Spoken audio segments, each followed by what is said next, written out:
Alrighty, testing. Cool. Okay, sorry about the delay. I was recording tomorrow's video because I was like, oh, I'm probably going to be playing Modern on stream. I need to finish up the Modern League I was recording, and then it was like, oh my god, I'm an hour behind. So, welcome, Orfeo. Glad to have you.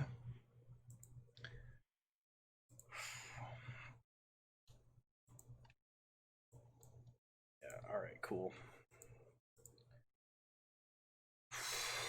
Oh, man. I feel better now that I'm actually on stream. I was kind of dreading this slightly. Um, but we're here. I'm not going to be playing Battle of Wits on stream tonight because that's what I was recording. Spoiler alert. Um, Orfeo, do you have anything that you want to see me play today? Because I'm happy to oblige. Oh, and you know what? I'm on the wrong. There we go. Cool.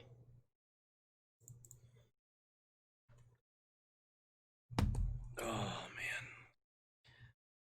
I have been playing catch up all day today. It feels like. I'm thinking about splitting my time between some modern and at least one modern cube tonight. But I got Mill, I got Boggles, I've got Colossus Hammer. I got tons and tons and tons of decks, not all of which have been updated for the new meta. Don't currently have a preference? Alright.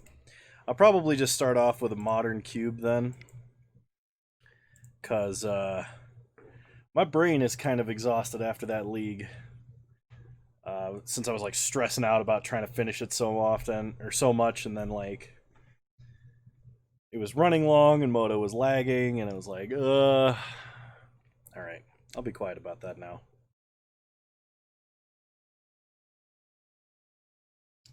Got some fantastic news. The YouTube channel's up to 368 subscribers, which is really exciting for me.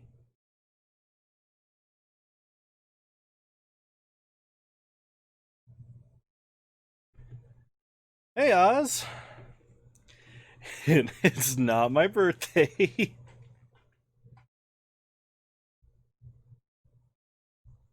Some back-to-back drafts this morning, and it kind of drained you. Yeah, no, totally. Hey, Phoenix! Phoenix, you're here! Welcome, Phoenix. I'm sorry that I'm so late. It's glad to have you. I'm glad to have you. Right now we're gonna start off with a modern cube, but I can play whatever you like. I need a break because I just got done recording a video for the YouTube channel that goes up tomorrow, which was Jeskai Battle of Wits, and that was incredibly mentally draining. So I'm gonna play something that is not quite as mentally intense. Do hopefully a quick cube in modern, and we'll see what happens. I know you favor time warps usually when you watch. We could throw together a time warps list. I'm not certain what the most recent time warp tech is, but might be fun.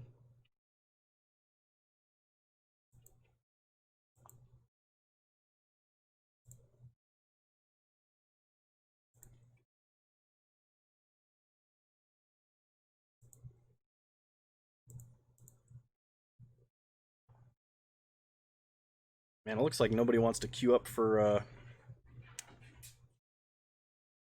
modern cube. Oh, today's video I had a Tron video go up at noon, green Tron, and at 1 p.m. I put up mono blue sanity grinding with crabs in it. And I actually really like the sanity grinding deck. It's pretty sweet.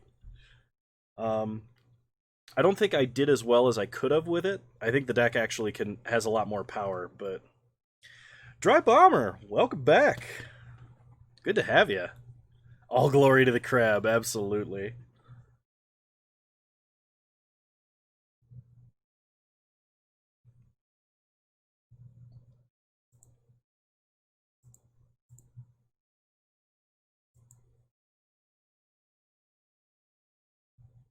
Ah, Jod's in here too.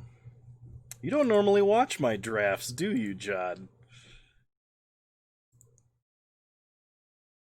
Do I run Lock in any of my mill decks? I don't. I probably should, because the card is good. It just like... I wouldn't play a counterspell in Burn, and it feels like a counterspell in Burn. I know it's not directly equivalent, like you can't directly relate those two things, but... No, it is a very strong card. I don't like it in a not control deck.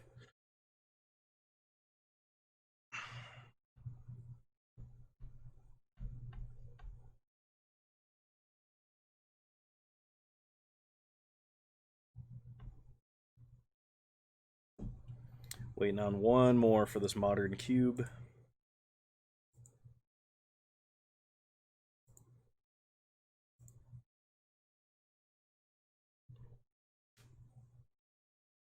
Kill anything and counter anything seems good. It's fair. Diminishing returns in the first and second feel fairly good, though. That's fair. I just like... I guess I shouldn't be playing mill like I try to play burn, which is just mill as hard as possible, as fast as possible. I should probably try to strategically mill and control a little bit, but... Alright, Modern Cube, here we go.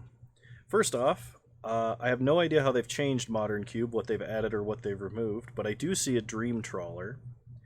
I also see a Figure of Destiny, a Rampaging Ferocidon, and a Sword of Fire and Ice.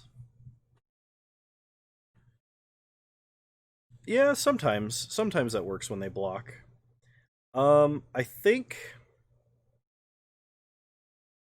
the best... I want to take the sword because I can play it in just about anything. Trawler is like amazing endgame, and Click is pretty good as well.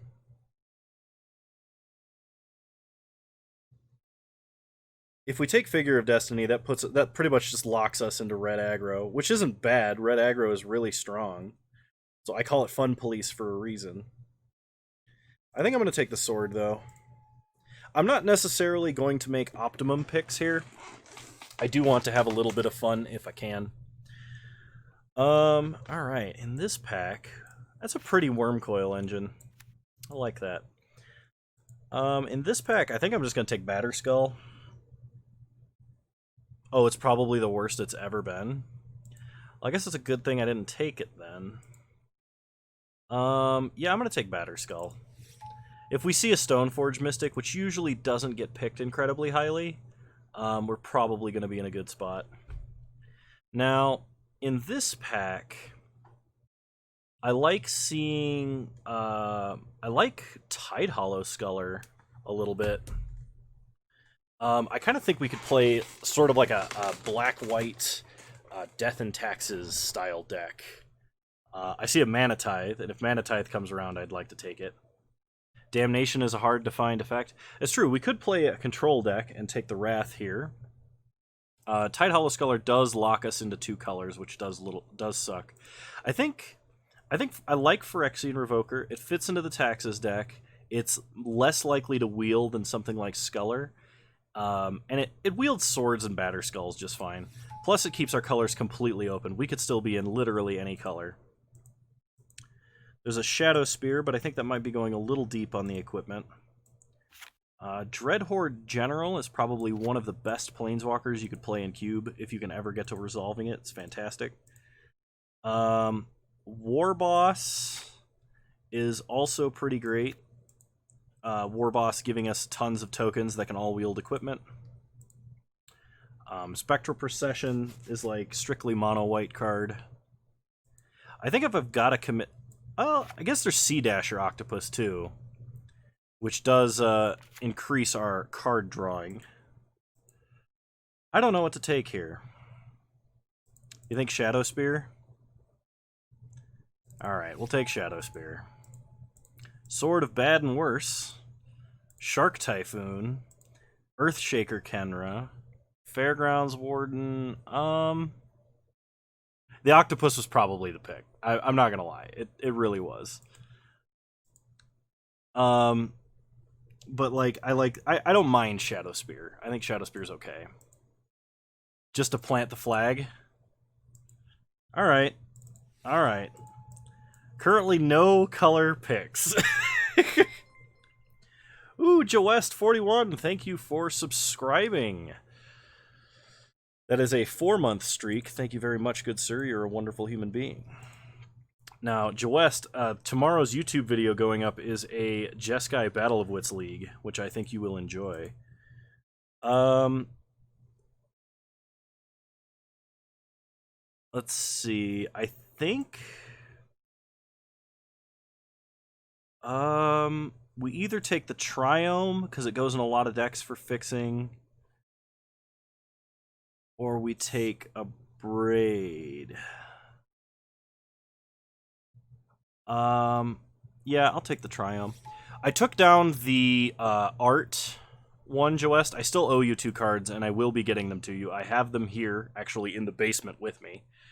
I haven't forgotten. I've just been really busy. Mirren Crusader. I just can't. I don't want to promise any more when I have so many that I have to take out right now.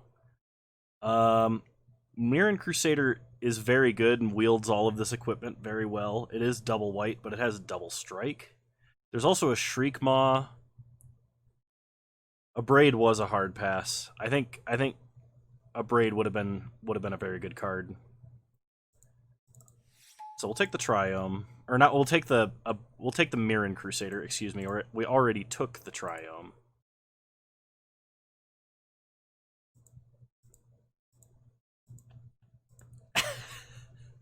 Oh yeah, no, that's for sure. I'm gonna take Westvale Abbey. It makes a bunch of tokens, so like late game we can grind out a win with equipment, I think. Field's not fantastic. Read the Bones is kind of meh. So we'll go with the Westvale Abbey. Oh, the green dork had evasion. That's fair.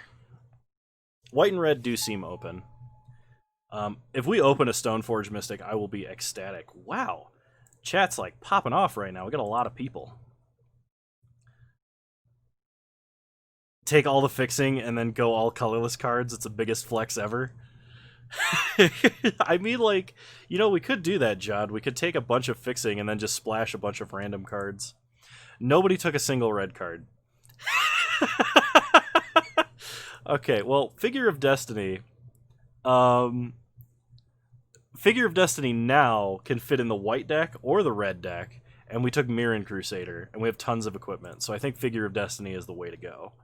I love Rampaging Ferocidon because it's quite brutal. Coco might be powerful, but I don't think it'll be powerful in the deck that we're drafting right now. Terror of the Peaks is an incredibly good card, but I don't know if I want to go red. I think if I'm splashing red, I want Incinerate. If I'm mono red, I could take Terror. I don't know if Whisperwood Elemental is as good as Terror would be, so we'll take Terror. Okay. Now we could take Tidehollow Sculler and have a white-black creature. Yeah, red is actually super open. All of the red cards are completely wheeling. I think we take the Reveler. We're just going to look for a bunch of burn, I guess. I tried not to go red. Let the record show I picked all colorless cards first time around. So we're going to see if we do red or white. I think that's a fair assessment, Dry Bomber. No, but the 4th to last pick War Boss? Are you kidding me? Oh my gosh. No respect. Absolutely none. Earthshaker Kenra. I don't even think I'm playing... I'm not even playing white at this point unless I get a Stoneforge. Big Red's fine. Fun Police is just not great. That's fair. Take an Avalanche Riders. You know, it wasn't my choice. It just happened.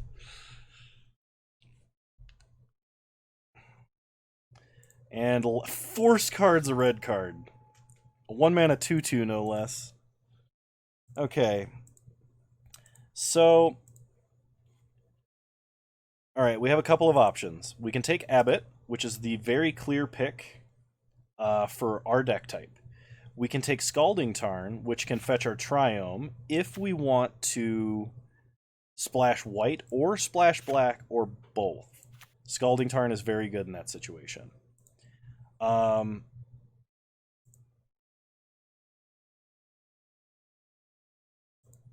Titan's really good, but it's super top end, and I don't know if we're going to be playing that. There's also Mutavault, actually. That's a good point, Orfeo. I think we take Mutavault. I don't think we need Tarn, and we probably aren't even playing Triome. Abbott should wheel. So. Oh, man. What is this draft? Anax, hardened in the forge. We're going to make people sad. I wonder if there's an Ember Cleave.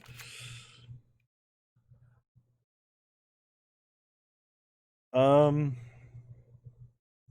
force it. Brave. Oh, that's true. Anax should wheel because it's double red. Yeah, yeah. Strike. You guys are right. Alright, we got Outpost Siege, Dismissive Pyromancer, Perforos. If we want to start splashing white, there's also Thalia. I'm thinking Perforos might be the way to go, but Siege is like a ton of extra card draw. If we take Siege, all we have to do is make sure that our curve is really low. Dekaru, thanks for following. Much appreciated. Would rather take Thalia. I don't think you're playing any of these red cards. We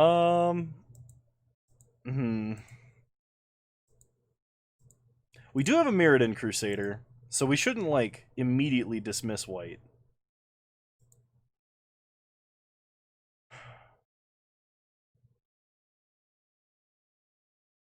Alright, I'll take a Thalia. Storm's Wrath is kind of the opposite of what we want to be doing. There's a Flying Haste Phoenix, there's a red-white Tapland, there's a Resto as well. Scrap Heap Scrounger is also not bad, considering that we can cast it off of colorless lands, which we have. We have a black Tapland, which we can use to activate its second ability. It wields equipment, it swings just fine. I think we would take Scrap Heap Scrounger here. You like the bird?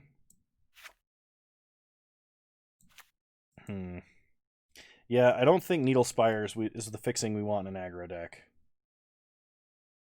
Phoenix is probably fair, but I think Phoenix is probably going to... I think Phoenix will wheel. I'm going to take Scrap Heap Scrounger. Okay. We don't have that many non-creature spells. So Mentor is not super fantastic. We can take Clifftop Retreat if we want to be splashing white, which is fair. We might want to do that because we have a Mirrodin Crusader, we have Thalia. Could open up other options. I don't like taking Bonfire, and Embereth Shieldbreaker is good, but I think he's better in the older format cubes. Yeah, I'm going to go with the Clifftop Retreat here.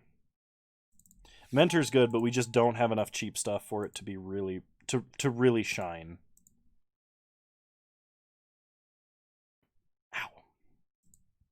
Ow. I think the pick here is Aurelia. There's just nothing else here we can cast.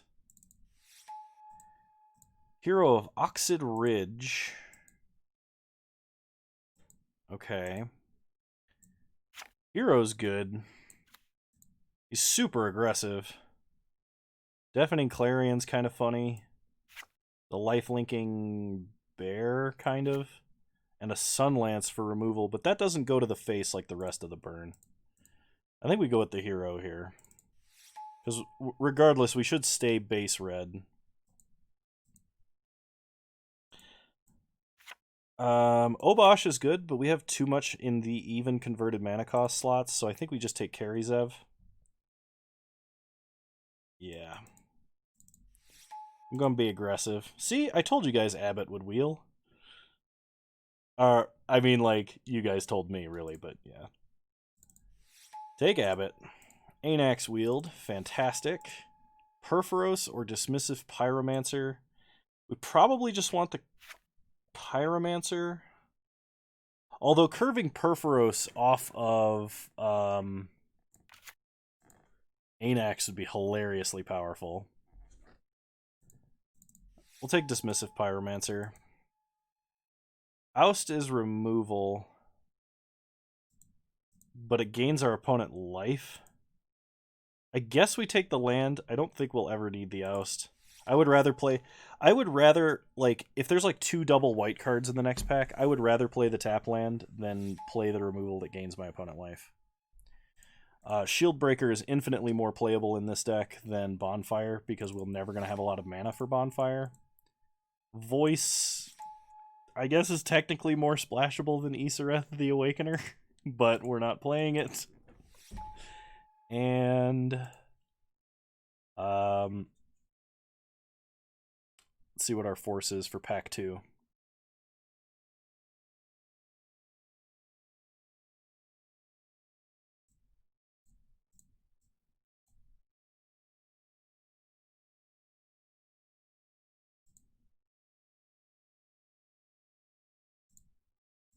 Sunlance. Given how this pack went, plan to wheel all the red from pack 3. Yeah, no kidding. Ooh. Thalia, Guardian of Thraben. There's also a Dreadhorde Arcanist, but we have no, like, bolts. There we go. Cool. Yeah, definitely Thalia out of this pack. Crater's Claws is, like, somewhat pickable, but Thalia is just too good. Okay, there's a Pianalar, a Hangerback Walker, Exquisite Firecraft. Verdant Catacombs technically gets Savai Triome, but I think we take Pia. There's no Saheeli because she was in last pack, so there's no, like, Felidar Guardian combo for us. Not that that would be likely anyway. So take Pia. Hopefully we wheel Exquisite Firecraft. I think Firecraft is more likely to wheel because it's double red, and, like, just every red card has gone all the way around every single, like...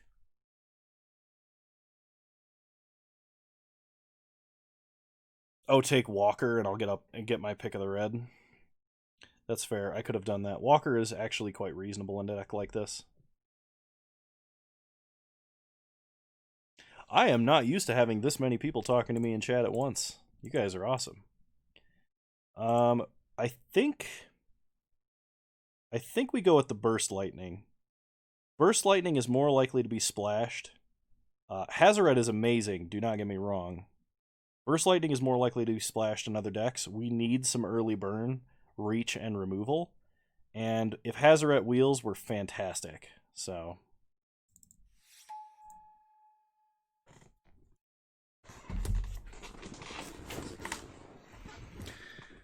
if Hazoret doesn't wheel, we already have 20 creatures. So, I think we're fine even if we don't have Hazoret. Getting cheap red is hard, that's why forcing red's kind of weak. That makes sense. Alright, I guess this means we take Crater Maker. Coil is, like, somewhat playable. Benalia being double white sucks. Anger of the Gods is not for aggro decks. Tribunal is playable as removal because it does have, what's it called? Convoke? Expansion is a potential counterspell. Yeah, but I don't think I want to play Expansion in this deck. I think we take Crater Maker.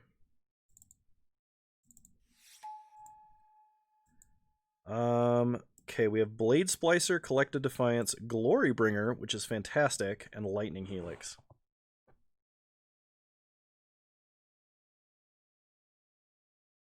Oh, okay. Yeah, I was like, no, I don't think I'd play that in the main deck. I think Glorybringer is too good to pass up, even for Helix. Everybody saying Helix? We got 21 dudes? Alright. Helix it is.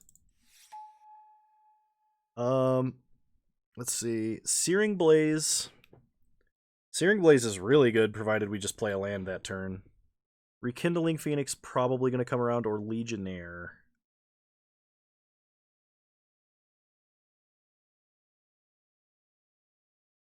Nahiri? No, I don't think this is a Nahiri deck. I think this is a Porcelain Legionnaire deck, though. Searing Blaze is good. Yeah, but it's a 2-mana 3/1 with First Strike. And we have equipment that we might not even be playing. I'm going to take the removal. I think the removal is going to be more important. We can take Lyra for the sideboard, in case we play up against another deck kind of like ours. There's Luca, which is also late game, but like, we're not doing any crazy combo shenanigans with Luca. I still feel like Lyra is probably the best. I don't think we play her in the main deck, though.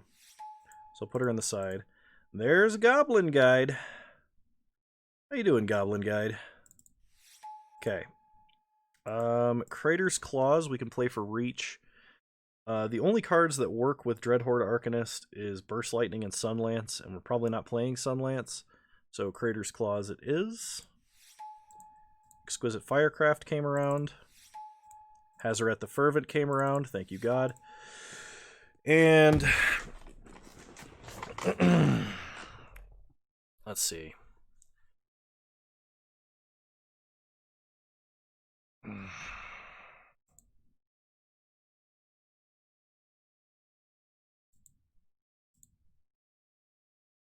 Real talk. How good is Shadowspear in our very aggro not Stoneforge Mystic deck?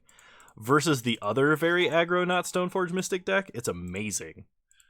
Probably not main deckable, though. I think the only equipment we have that's main deckable is Sword of Fire and Ice.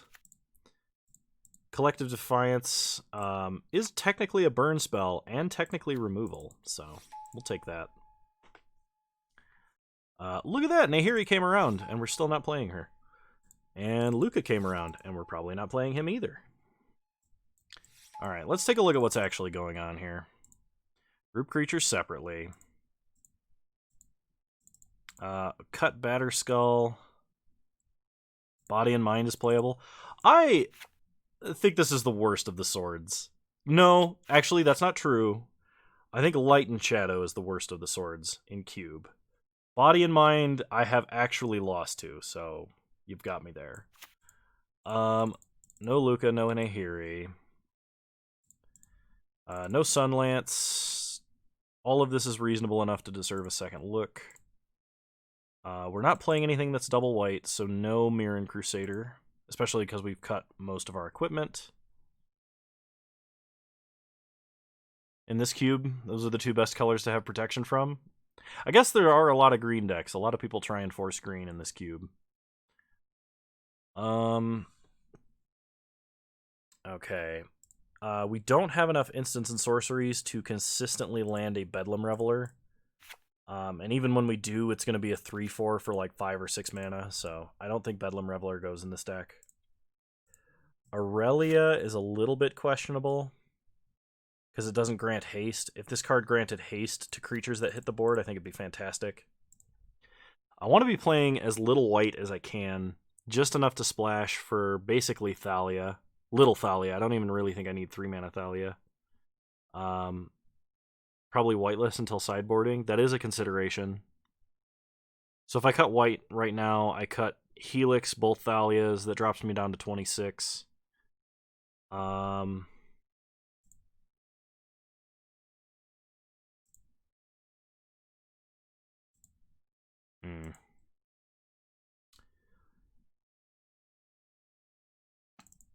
So if it was like this, I would need to cut 2 more cards.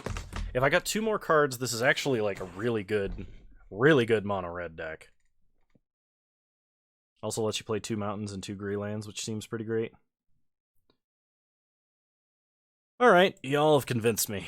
I'm gonna cut Scrap Heap Scrounger. It's 2 mana 3/2, but I'm not going to even splash the secondary activation for it right now. And I think I can cut...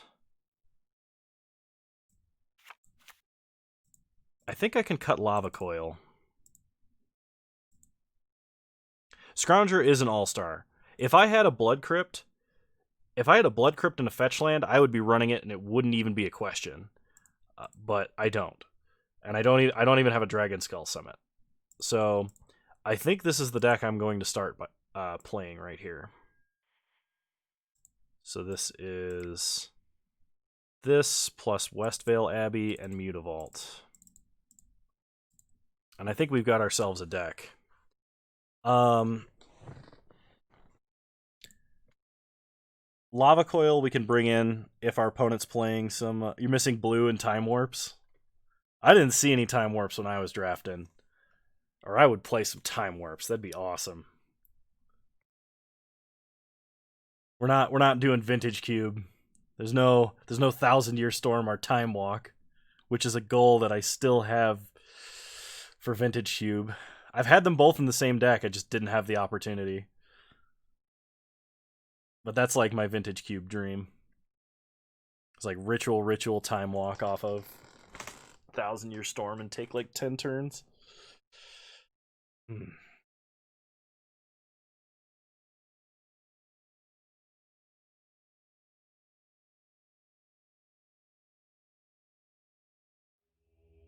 It was so open it was telling me its life story after meeting it for about 5 minutes, which is pretty open.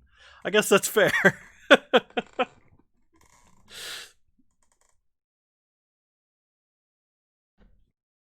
Oh, man.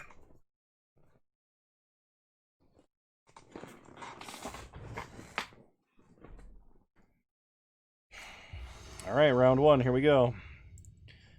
Time to make good players sad. Alright, I am going to keep this hand. And we are going to start Mutavault on turn 1 to hide information, as well as make sure that it does not have Summoning Sickness. Beware of traps. I was actually just thinking about that earlier today, because in the mill video that went up today, I cast 4 Archive Traps in 1 turn. I didn't, like, buy them back out of the grave or anything. I actually cast 4 Archive Traps. And I was thinking, I was like, Phoenix would be proud. We've come full circle. So we draw an Embereth Shieldbreaker. We play a Mountain. We're going to go ahead and attack for 2. I should have actually played Anax first, but I would rather this die without Anax's trigger than get a counterspell on Anax. Alright. Play Anax. I was ecstatic. Censor? How rude.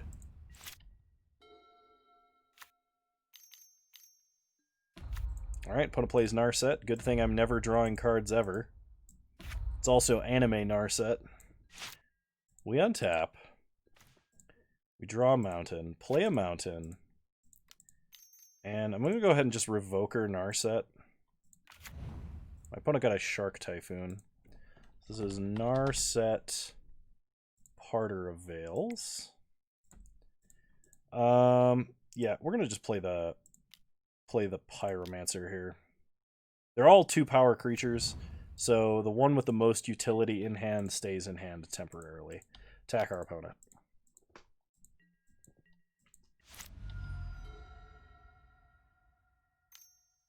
I mean, yeah, that makes sense.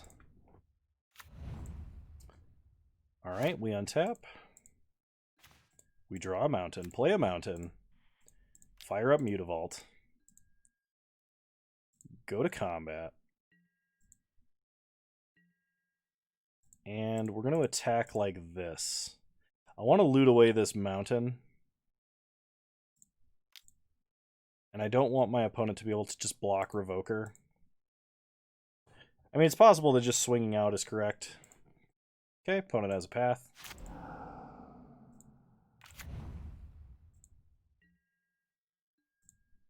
Okay, opponent takes 2.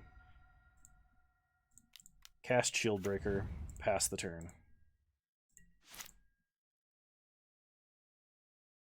Opponent reveals Cyclonic Rift.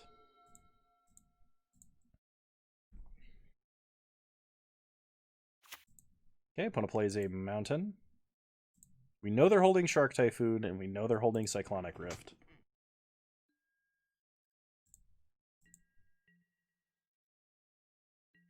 Okay, opponent does not attack. So let's go ahead and discard our mountain. We draw Searing Blaze. Okay. We draw a land. Searing Blaze is amazing.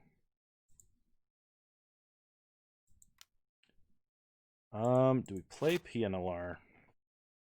So if my opponent cycles a Shark Typhoon token, we could sack Pyromancer to kill it,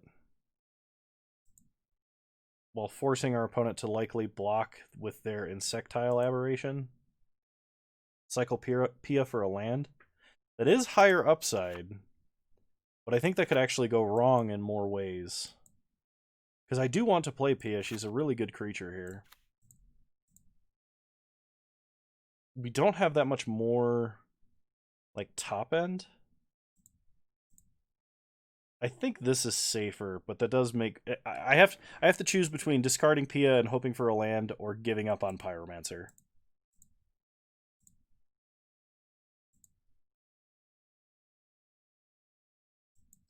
And I think I'm going to give up on Pyromancer if they cycle... Oh, I can't redraw. Good call. I'm glad I made the right pick. Attack our opponent.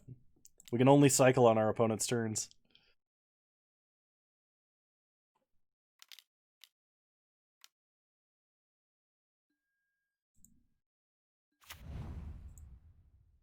Alright.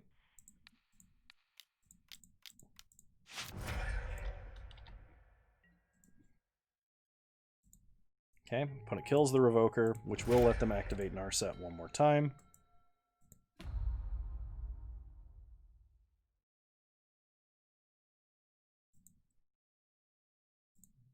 Approach of the Second Sun is not what you want to see your opponent reveal. 5 mana, opponent plays Teferi, Hero of Dominaria. Taking up Teferi, which will give them access to Cyclonic Rift. That may have been correct. So we'll go ahead and play War Boss. Make a token.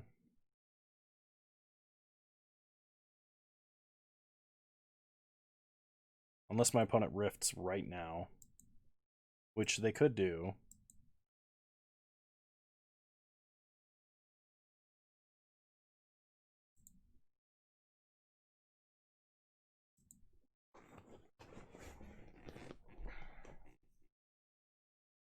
Problem is my opponent is about to gain 7 life. And we probably have to try and attack and kill Teferi. Alright, so get the token.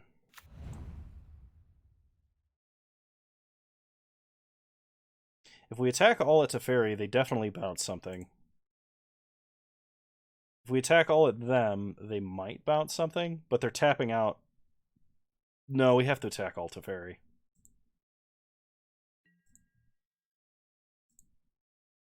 Oh, sweet. I almost clicked through my combat phase, but bro War Boss here forces me to attack.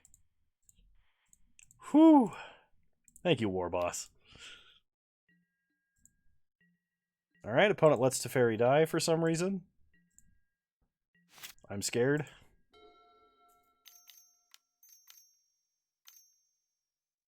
Six mana. 7 mana. Approach of the Second Sun.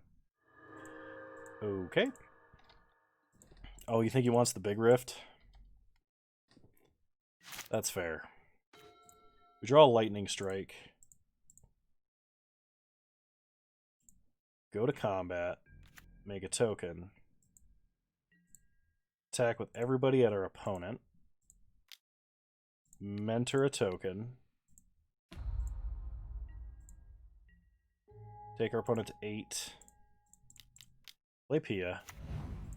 Make a token. Pass the turn. And this is the one that says sack to make sure they can't block or pump. Okay.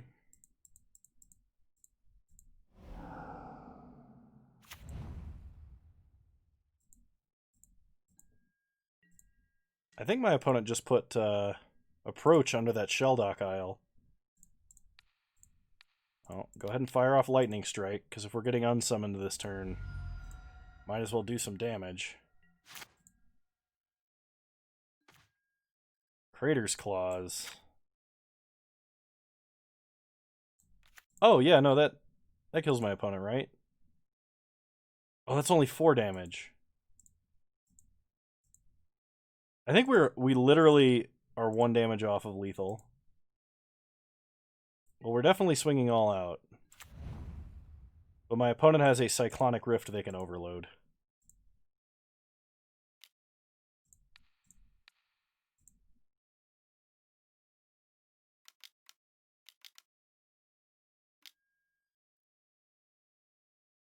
Yeah, okay.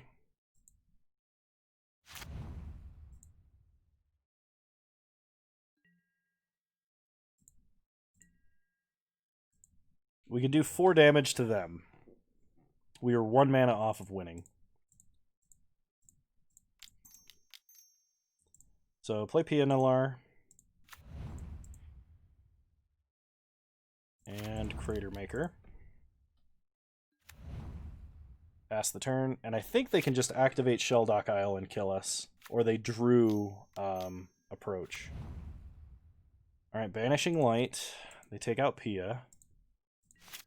Oh, they didn't have it. I did that math very wrong then. So play a land. Play War Boss. Go to combat, make a token. Hit our opponent for 4.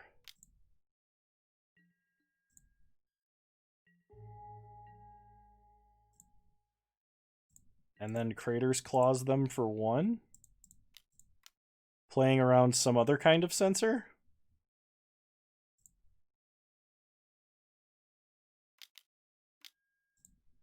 No! Spell Queller! Oh, I needed 1 more mana! Then I could Searing Blaze.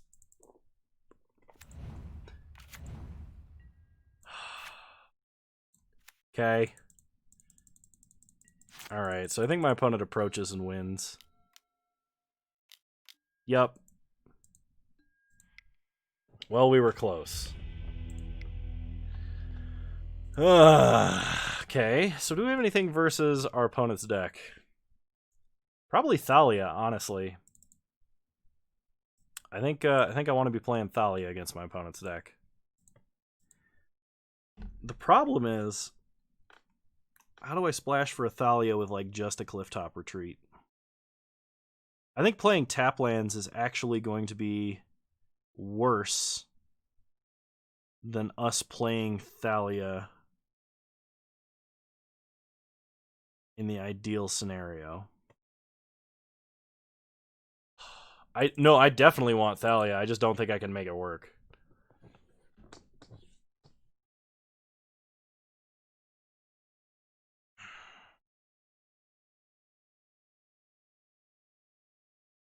That is not the same thing. Hey, Bone! Welcome back. How you doing? And thank you for subscribing. That is a 19-month streak for the Diabolic Tutor himself. I started an hour late today. If I can't make it work, I don't want it. No, I still want it. I just can't make it work. Okay, we're going to keep this hand. It's a fairly decent hand. We're going to start Zurgo Bell Striker. Pass the turn. Opponent starts Island and Serum Visions. Since my opponent wasn't really playing creatures, I kind of want to play Earthshaker Kenra now.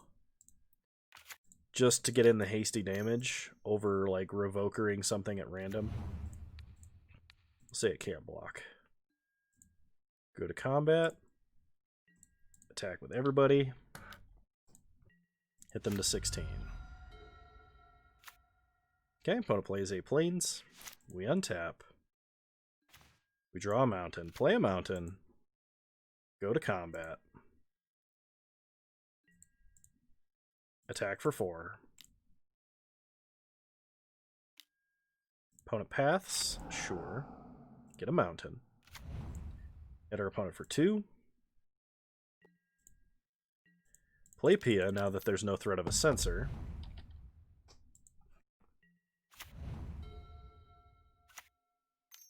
Okay, opponent plays an island.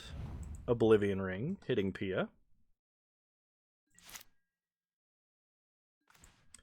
Draw on too many mountains. Go to combat. Attack for 3.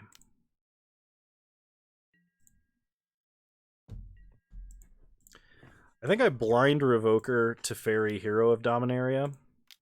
Does triple O-Ring still break Moto? Yes, triple O-Ring is still an unstoppable infinite loop.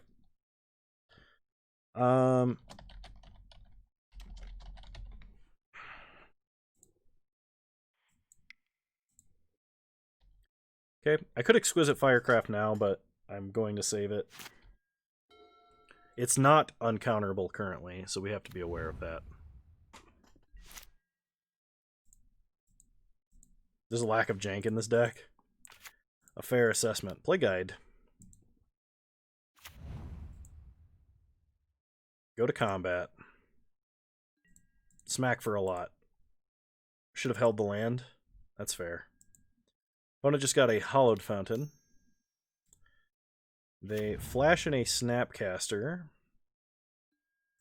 for a path.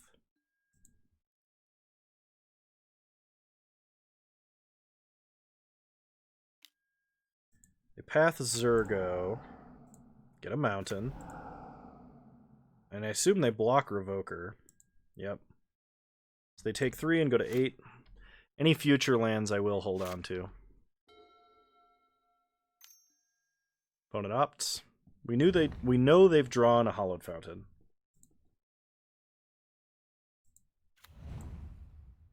Okay, they play it tapped.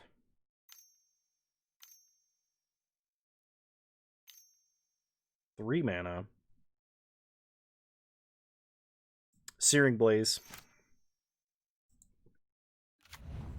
Journey to Nowhere. They hit Guide. It's taking an awful lot of wind out of our sails. Oh, they hit the token. They want to get the lands off of Guide. We draw a Mutavault. We'll go to combat. Attack for 2. Opponent reveals Approach of the Second Sun. So when I said I'm going to hold lands, I actually lied. I'm going to play Mutavault because that's a creature next turn. I'm actually super tempted to just Firecraft them now. I think I'm going to. We can pay for a Spell Pierce or anything else. Yeah, definitely a special case.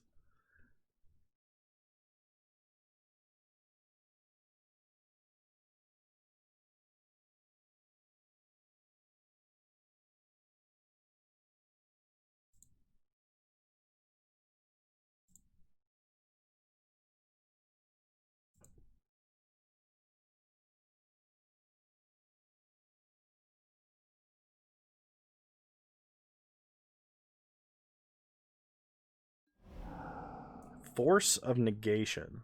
Okay. Well, we weren't hitting Spell Mastery anytime soon, so I think that's okay. Lying is bad. Another Banishing Light. Banishing Light number X, where X is far too many. Alright.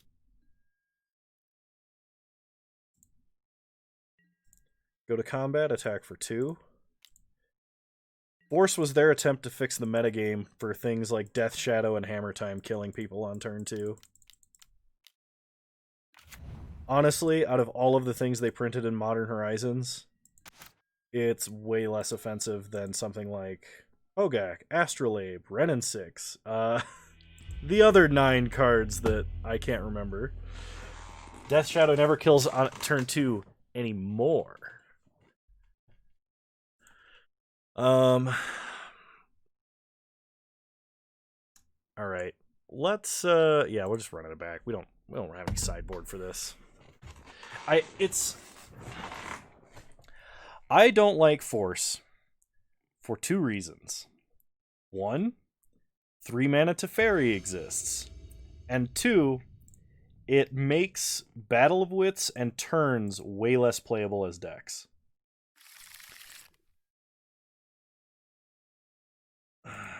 Oh, Urza, the other card, yes. If we draw a land, this hand is amazing. If we don't, we're gonna be dead very quickly. I think I got a mulligan. This hand is way better. I will absolutely keep this hand. And I'm going to put back a Collective Defiance. Yeah. The only way this hand would be better is if we were on the play. Opponent starts Triome.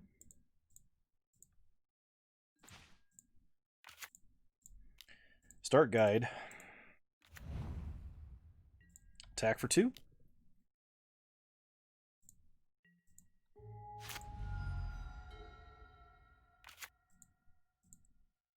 Opponent plays a Plains. We draw Mountain. Play a Mountain. Go to combat. Attack for 2. We've revealed Finks and Hulk.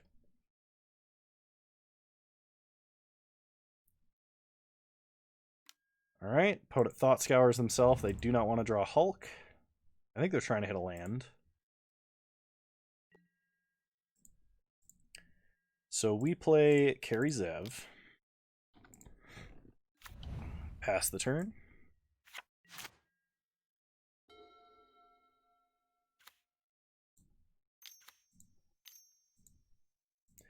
Three mana. Looks like our opponent's playing Finks.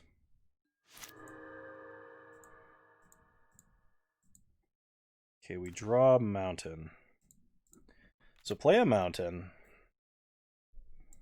We can attack with Carry Zev and play Crater Maker.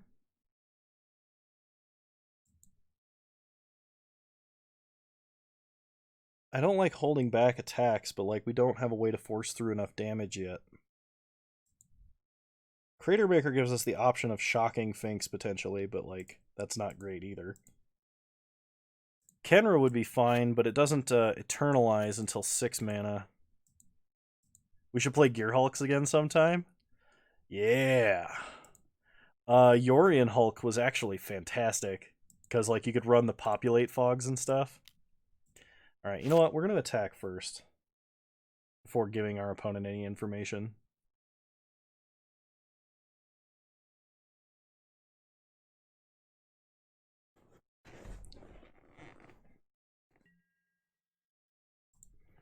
The question is, do I also attack with Goblin Guide?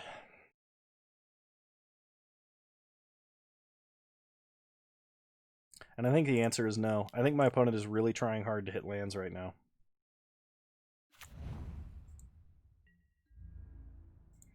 No blocks by the opponent.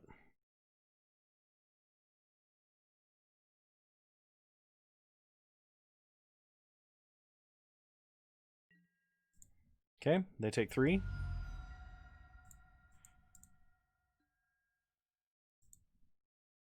Play Crater Maker. Pass the turn.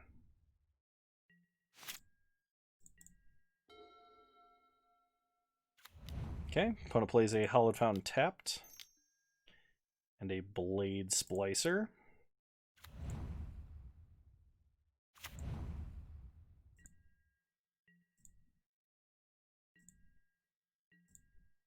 All right. Well, we have to use Crater Maker to take out Golem, unless we want to Firecraft it. Not attacking with Guide. I know.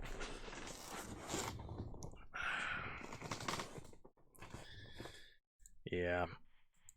All right. Kill the Golem. Untap. We draw a Shield Breaker. Really wish I hadn't done that now. The only other thing in our deck that answers artifacts. Alright. Play Earthshaker Kenra. We'll say Blade Splicer can't block. Go to combat. Now we swing out. Triggers. Make the monkey token.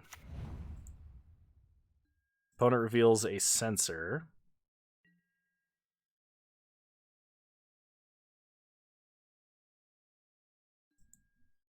Okay, they're going to trade with Earthshaker Kenra.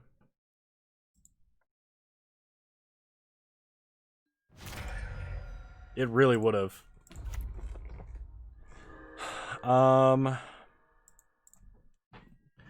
So I think we cast Embereth anyway. I don't think we can just hold this in hand and expect them to flicker. I think we actually need to just commit more to the board. Okay, opponent plays an island and passes. We untap. We draw a mountain. So I think we just yeah, I think we just plunge here. Go to combat. Why you have to be reasonable? Oh, because sometimes I want to win. Make the token. See what our opponent reveals. It's an island. They get to draw an island. So they trade and trade. Opponent takes 3. We lose our guys.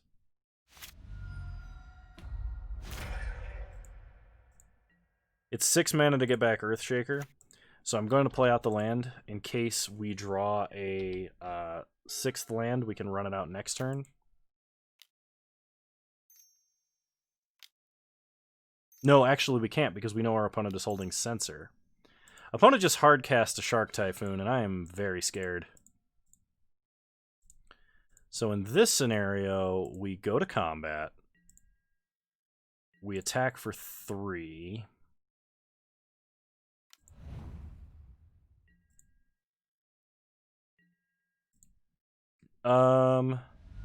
Actually, good question.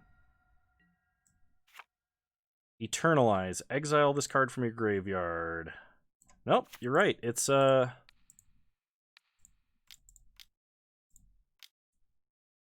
activated ability. For some reason, I was like, oh, it eternalizes. You can cast this from your grave. Today is Wednesday. You made me think I'm crazy, Ulfsirker. It might not be Wednesday in your time zone, actually. How have you quit Magic and remembered all of this? Good question. I have no idea. Alright, opponent makes a shark and then blows it up to assert their dominance. We untap. We draw a mountain. Play a mountain. Earthshaker, Eternalize, go! It's not my birthday Orfeo. Call it a Suicide Shark. Alright, go to combat. Opponent cycles a Censor.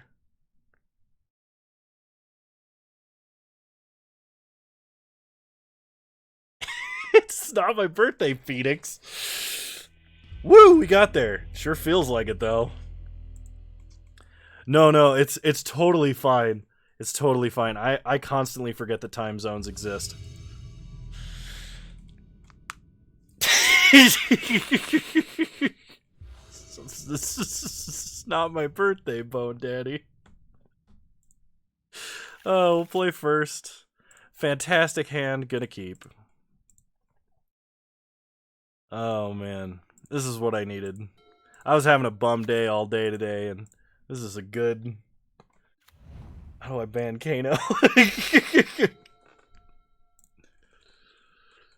I think you'll find chat has a better idea of when it's your birthday. I forgot. Oh my god, I forgot to add the new Twitch emotes. I'm so sorry, everybody. Oh my god! Oh my god! It happened! He knows that it's the fun police. Awesome. Play a mountain. Go to combat. Attack for 2. Unfortunately, our opponent did not start elf. Otherwise, we could Searing Blaze them and be in a fantastic place.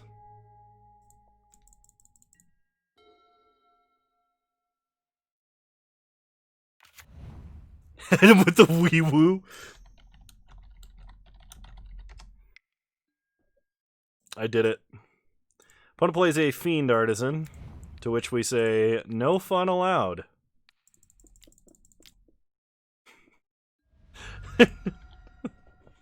No, I'm not gonna be mean. If he replies, give him the haha red go brr. Oh my god, yes. Opponent says, when you suck at mono red, or when you suck at magic, play mono red. I'm just gonna say haha mono red go brr.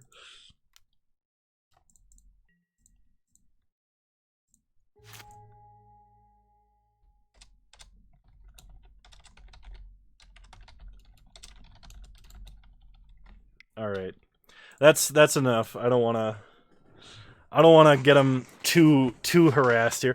He's playing a land that damages himself. Fantastic. Opponent plays a Courser of Crewfix. All right, pass the turn. We can't cast anything or do anything.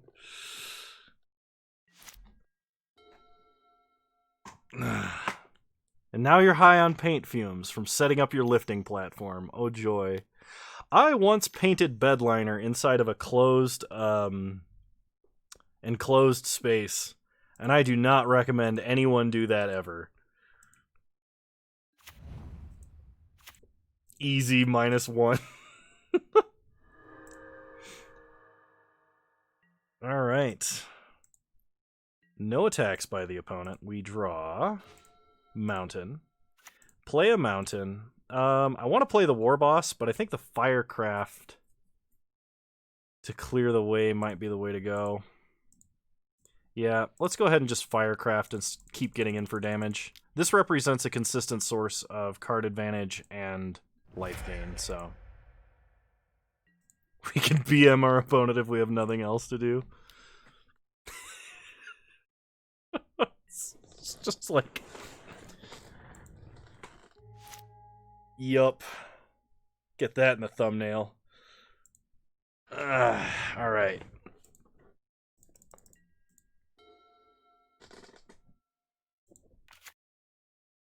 Which is why I recommend painting airplane exteriors mid-flight.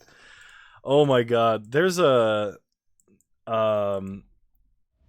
old airplane ad where they like are painting, or they're like building the plane as it's flying. It's pretty great. All right, opponent plays a Primeval Titan. So we're gonna play Pianalar this turn, I think. Never mind, we're gonna play Anax, hardened in the forge. Pass the turn. Do the interiors mid-flight, share the love.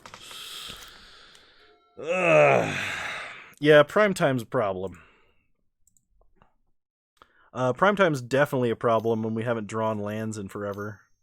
I'd like for my opponent to stop playing things and just like attack and have nothing else to do.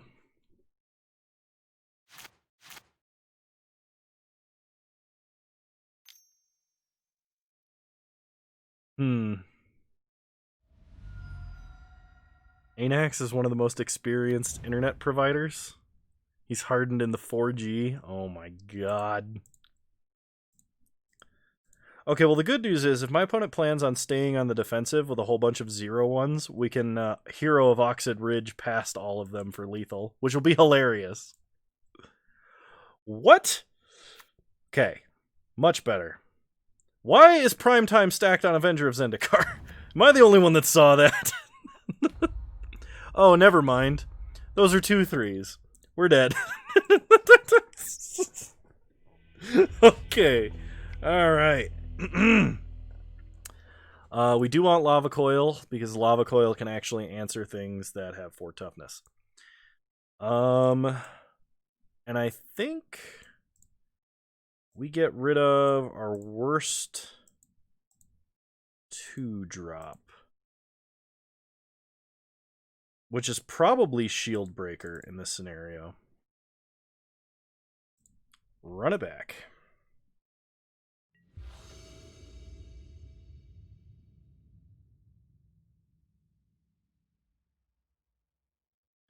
All right, we'll play first.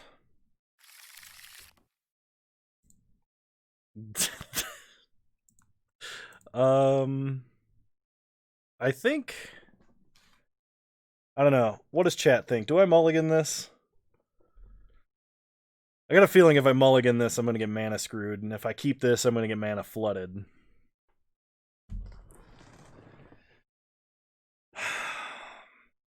You know what? If I keep this and get flooded, we have Westvale Abbey.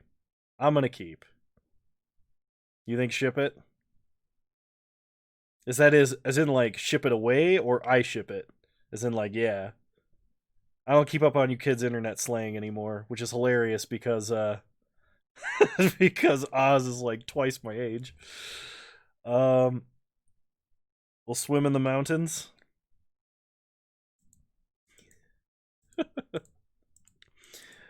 Jesus could walk on water, but could he swim on mountains?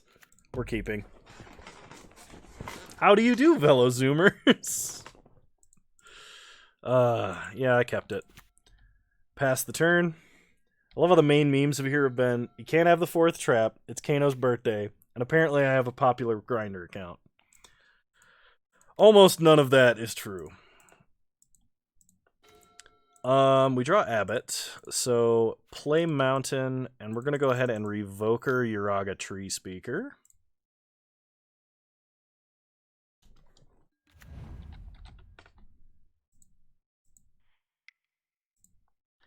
Pass the turn. It's all true, don't listen to it.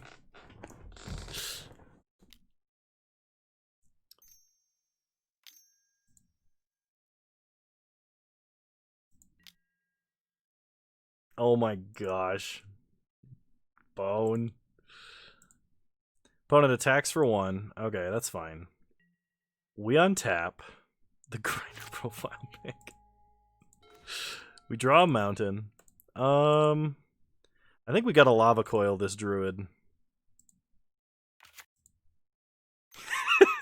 Aren't you glad you showed up today? Yeah. We gotta get that out of the way. Can't allow this ramp. Attack for 2.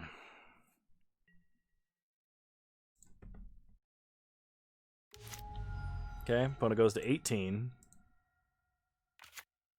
They play a forest. And they cast an Avacyn's Pilgrim. They attack us for 1.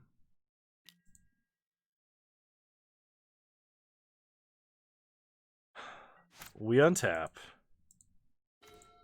We draw Crater's Claws. So let's start with Abbot of Carroll Keep.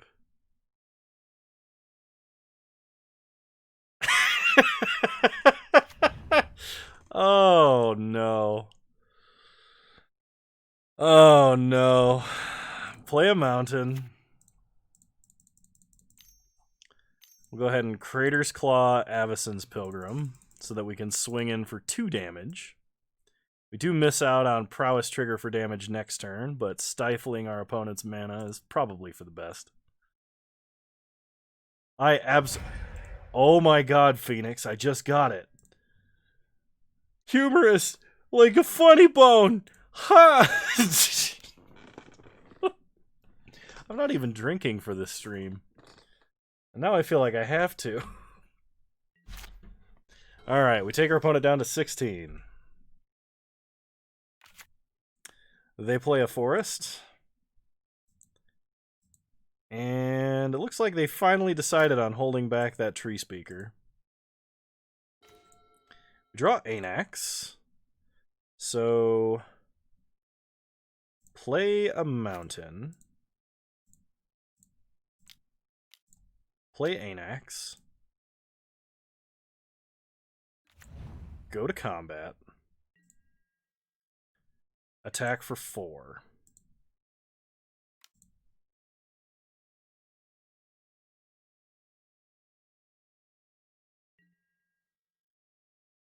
They're going to trade with Abbott. Okay. That would have been very bad for them if we had... we're currently 1-0. And we're down a game in the second round. Play Crater Maker. A lot of fiber optic cable. Fiber optic cable. Let's call him Axe. Opponent says, so slow. I don't know if they're talking about their hand or ours. Probably both.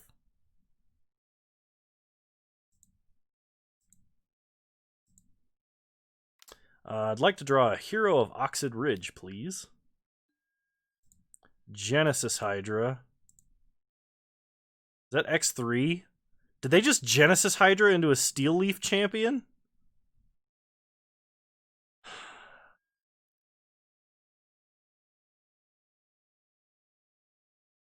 That makes me sad. We untap. We draw Carry Zev.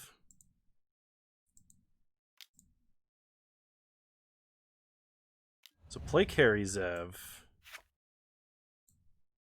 This now has enough attack to... Yeah, I'm not going to show him the land. This has enough attack to kill either one of those things. So we're going to go to combat and swing out. Because we should get in some damage here. And if our opponent does not block down the token...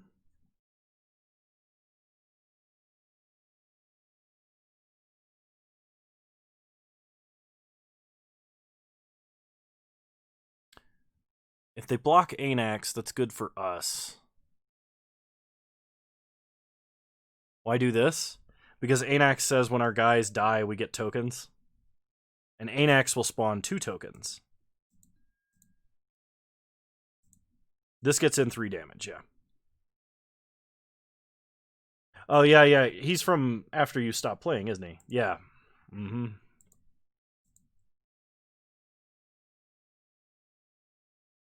Moto is, like, chugging right now. For no reason. Alright, pass the turn.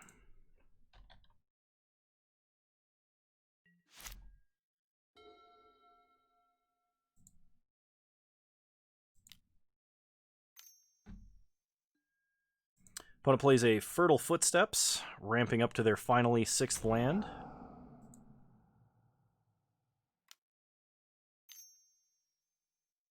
They play Kinnan, Bonder Prodigy.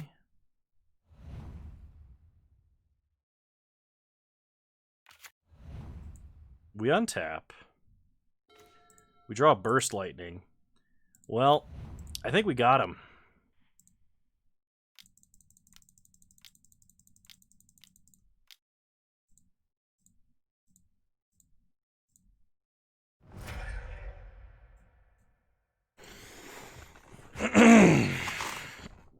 Now we have a 9/7 flying lifelink indestructible haste in mono red. And it's black. Go to combat. Attack him for 9 in the air. About the only keyword this doesn't have is trample. Opponent gives up. Opponent chalks it up to luck. Oh, should I be bringing in like Shadow Spear or Fire and Ice here? Fire and Ice would shoot down their dorks, and it would make our guys like trade up. It doesn't. They have blue, so we do have some protection there. I just don't know what it would be better than. Yeah, but it also makes our guys bigger than most of their early game, is what I'm thinking. probably not worth it, I guess. It's better to be Sword of Body and Mind, which is protection from their whole deck. Mirren Crusader also has protection from their deck? Yeah, but that's double white. Cut Riders for it? Yeah, actually, I think I like cutting Avalanche Riders. I'll do that.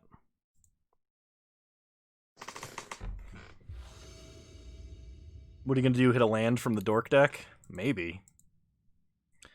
If we rip nothing but lands, this hand is like the god draw. And we're on the draw, and we have 2 1-mana spells.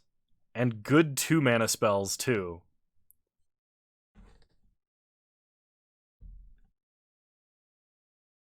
I'm thinking I'm gonna keep.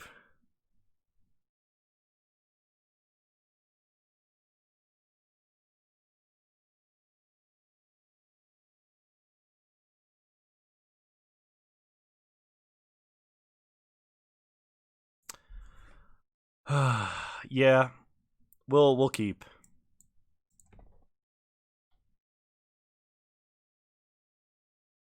Apparently this guy is turning into Frank, because he's being a dick. Apparently, me playing mono red and not playing immediately is too slow. Okay, opponent starts Forest. All right, we didn't start a land. Play Guide. I really hope we rip nothing but lands and just obliterate this dude. No, I'm not going to break the terms of service. Our opponent did mulligan to 6. I think it's worth noting.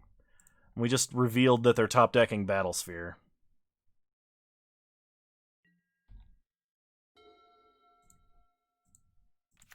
Opponent plays a Forest. Land, please. Land so hard. Land, please.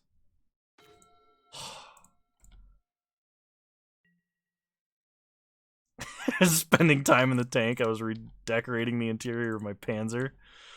Reveal opponent's getting a Hedron Archive.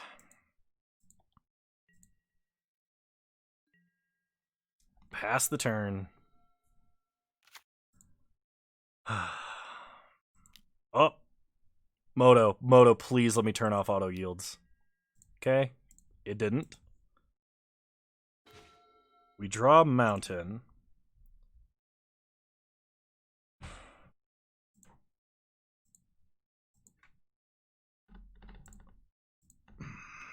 So we could attack and we could Searing Blaze.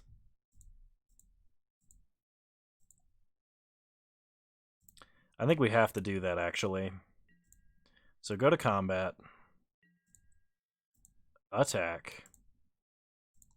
Opponent reveals Kinnan, Bonder Prodigy. Blocks.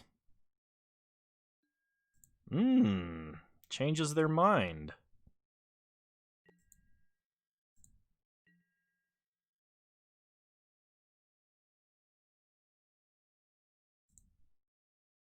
We're going to play the land. We're not going to blaze, though. I think my opponent is going to be playing Hedron Archive. We're going to play Abbot. You guys want to play Abbot now? I was thinking we could use it to actually hit a land next turn. Everybody wants me to play Abbot? Okay. Alright, alright.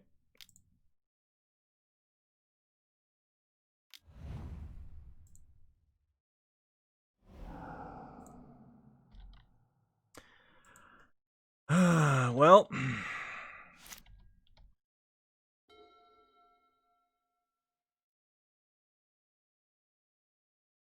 I mean, if he reports me for slow play, I can actually, like, rewind the footage and be like, no, I was making decisions.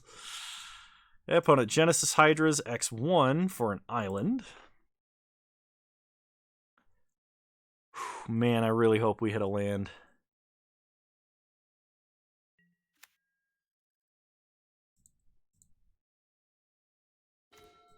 We hit a land. Okay, play a land.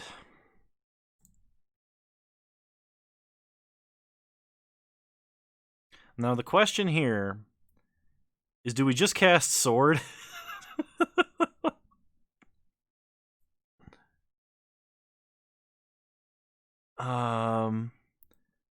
It's either Sword, Searing Blaze. Well, if I Searing Blaze, he's asking if I've ever played Magic before. Like, don't be a jerk, man. I know you're on tilt, and I know you think you've got a highly cerebral green deck over there, but come on, dude. You're doing the same thing that I am. You're casting big stuff every turn. I'm just casting a lot of stuff every turn. How do I tap mana? Oh, man. Is he tilted? Why is he tilted? Because he's losing to what he considers a bad deck. Alright, we untap. We draw Westvale Abbey. Play Westvale Abbey.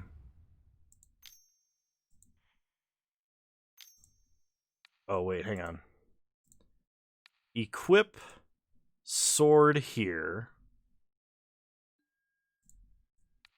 Searing Blaze. Take out his only blocker so that our Goblin Guide can get in. Also, Moto's lagging to shit, so... Ask him if his computer desk is at an angle.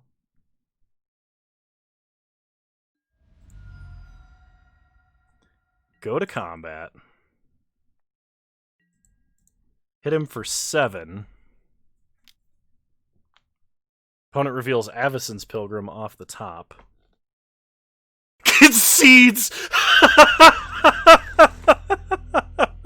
Oh, man, look at that. Look at that. Just delicious salt. Anyway. On to round 3. Guy just swore at me, too, by the way. He said, you suck ass.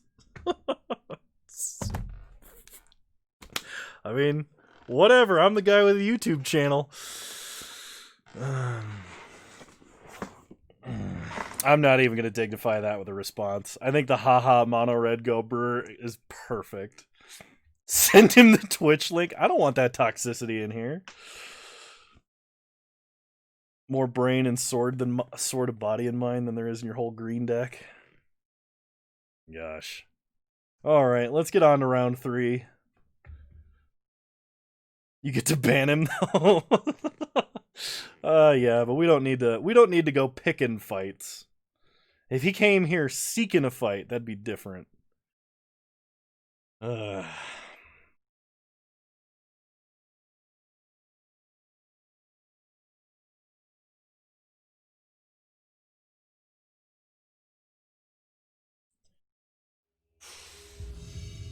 All right, round 3. Here we go. 3/4 of the world's top trolls in this room? Maybe.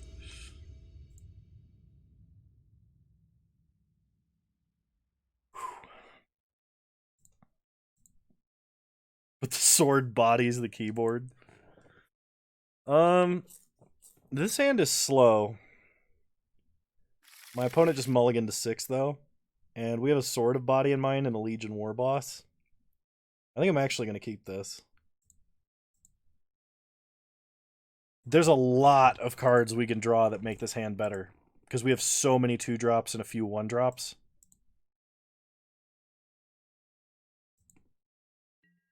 Our opponent's name is Eat Motor Oil. Kind of like our last opponent. I'm just kidding. Alright, we draw Westvale Abbey, so we start Mountain. Ah, I see you too made the Patrician's choice of deck.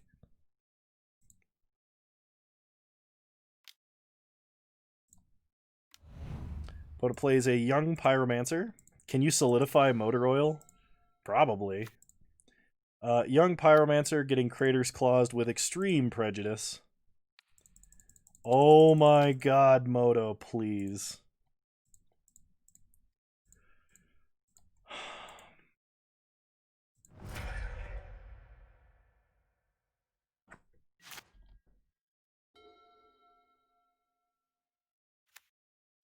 All right. Third mountain, Earthshaker Kenra. Haste creature, good move, good move. All right, hang on. I'm going to restart Moto because this is like unbearable for me. Y'all have to look at my ugly face here for a second.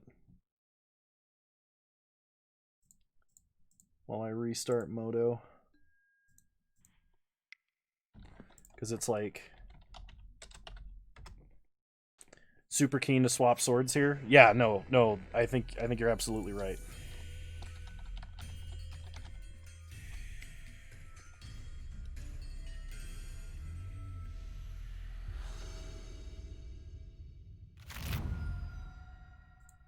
All right, we're back. Kind of.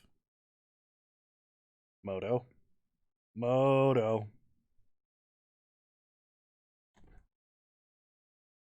I believe in you, Moto. You were a real planeswalker. Oh man, you guys are great. We draw a Figure of Destiny. Play War Boss. Sounds like you're in a dungeon in a late 90s PlayStation game.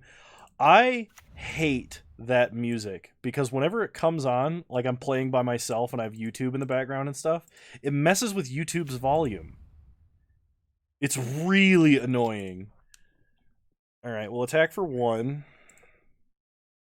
Hit our opponent to 19. Next turn, we can play an upgrade, or we can play Figure of Destiny and Sword. Then we can, like, upgrade Figure of Destiny and equip Sword. I think that's reasonable. Opponent stomps the War Boss. We draw PNLR. I think because we can play an equip Sword next turn to a flyer, we're definitely playing this turn. Hit him for 1. Look at how fast Moto's running now. This program just hemorrhages memory.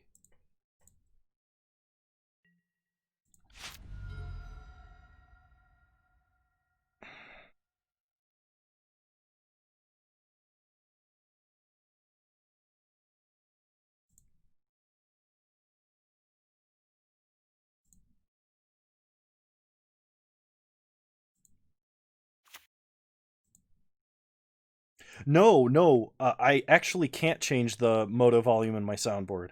I can change it, but that doesn't change how it sounds. Land destruction. Nah, I'm not. I'm not worried about it. We'll just take the 4 here. Untap. We draw Zergo. Upgrade. Upgrade. Go to combat. Smack him for a lot. Opponent goes to 10. Moto brought to you by Bethesda. I'm super surprised. We have averaged more than 10 viewers basically this entire stream. We didn't play out the sword because we couldn't play and equip it that turn because our opponent played Stone Rain on a body.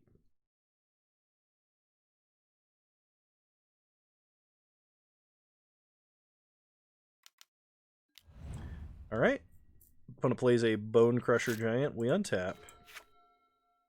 That's 6 mana to do. So play a mountain. Play sword. Suit up the Thopter.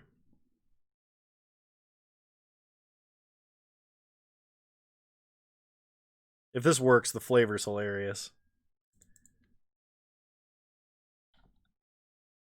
This is like tying an assault machine gun to a radio-controlled drone. It's just flying it over all of your opponent's defenses. Like, you could still have Bolt, but it's gonna hurt. Nice. Mill him for 10. Get a look at what he's doing here. So our opponent is playing the more traditional, except he's main decking Expansion Explosion, which I disagree with.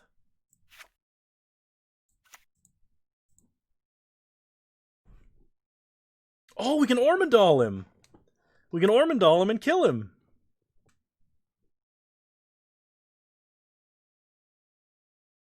It's the tech. Opponent plays a Seasoned Pyromancer, discarding Chandra, Flamecaller, and Hazaret.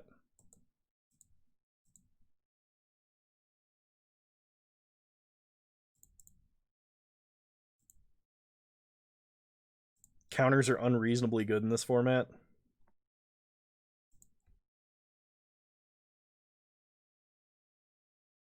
I mean, yeah, no, that's fair.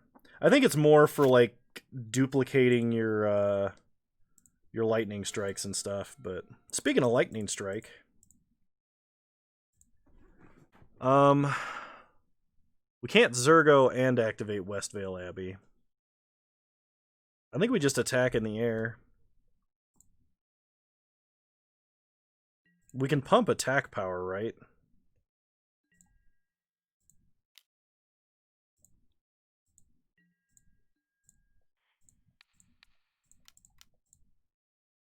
Bring that up to 4.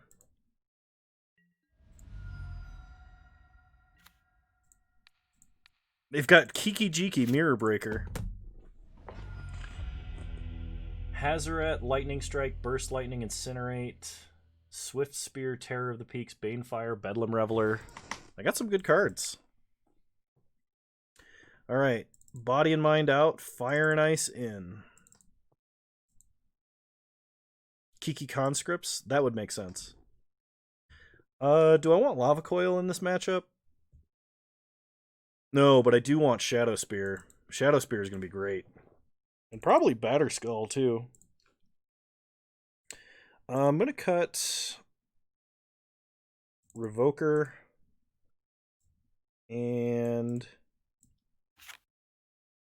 probably Defiance, I think. Oh, Rider seems, yeah. I don't want to cut too many creatures, so hopefully that's not too many creatures, but we'll see. I mean, this seems like a hand that'll work. Wait, we're cutting Revoker for the Kiki Jiki deck?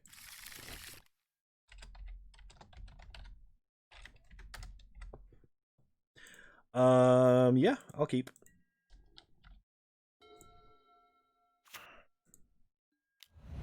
Opponent starts Spellbomb. Play a mountain. I see, carry on.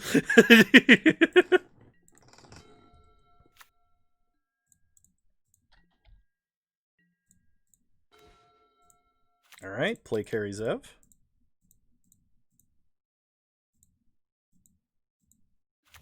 Pass the turn. If my opponent has to, like, Spellbomb and Burst Lightning to kill that, that'd be amazing. Oh, they just sacked a draw. Nice. And they used a Lightning Bolt. Fantastic. This is shaping up to be a really nice hand. Opponent plays an Arid Mesa. Could have Revokered Spellbomb. Yeah, no, Terror of the Peaks is crazy. I played that card in Vintage Cube. I think I got Terror of the Peaks, Chandra, and Glorybringer onto the field all at the same time. It was amazing. Yeah, War Boss is actually amazing here right now. It's just going to be like a wall of dudes unless it's answered immediately.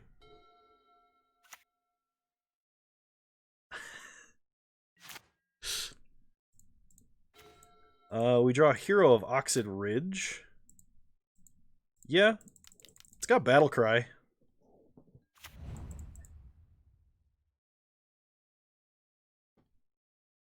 And Haste. Oh, this is so dirty. Oh, this is so much damage. Oh my gosh. I think my opponent just got deleted. Terror of the Peaks, more like Terror of the Dem Cheeks. I just hit my opponent to 6, and I'm holding a Burst Lightning and a Searing Blaze. 5 mana, what do you got? Storm's Wrath. Wow, I did not expect that. Terror of the Peaks, good luck.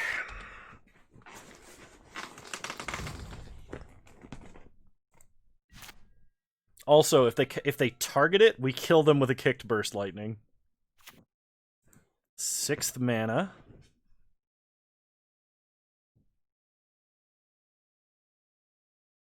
Did we get you? If you have to double burn spell it, you lose.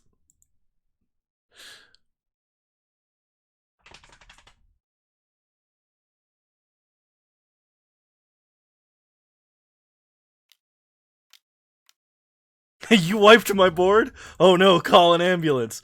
But not for me.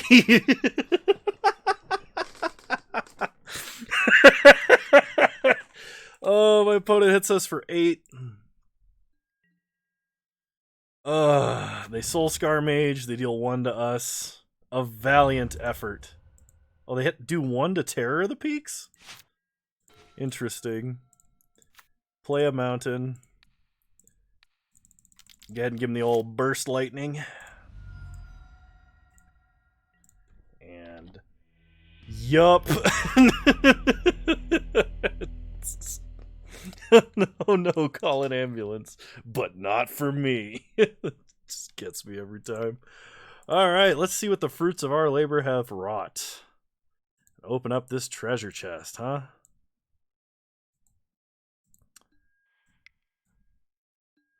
We get 5 play points, a promo Dirge Bat, and Stitch in Time.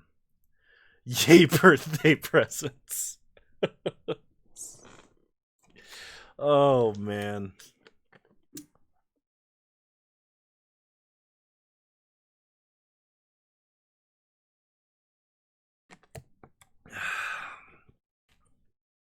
Fantastic. Does anyone know what this... let's see. Let's see if this Dirge Bat's worth anything. I don't think so. I don't think it's actually played. Promo. 1/3 of 1 ticket. Nice. Alright. You should make the Stitch Thumb deck. I actually played Stitch in Time with no Krark's Thumb in Battle of Turns back in the day. That was a fun time. Well, we only need 1 more qualifier point, and I can enter the Mox this time around. It's pretty sweet. What, That's not coming up for a while yet, is it? Madness. Alright. So what does chat want to see? Do you guys want to see Constructed? Do you want to do another cube? Dry Bomber says I like to go to Draft Town. What does everyone else think? I'm fine doing another draft. That was a lot of fun. Or yeah, the cube. That's fine. That's what I thought you meant. I'd be fine doing another cube. Anybody else up for cube? Going once? Heroes 3 on stream? Never. No, that'll happen eventually.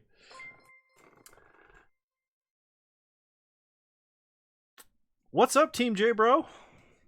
I'm down for more cube. All right.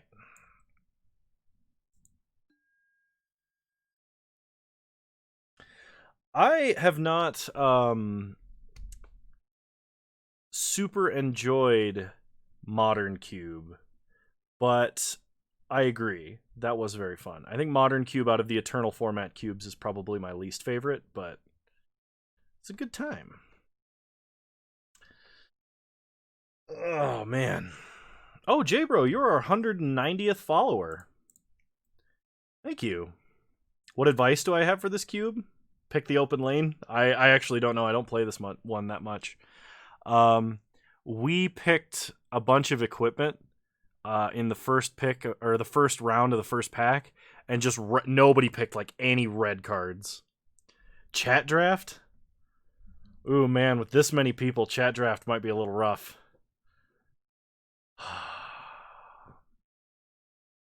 I mean, I listen to chat quite a bit, I would say. So I think we're fine.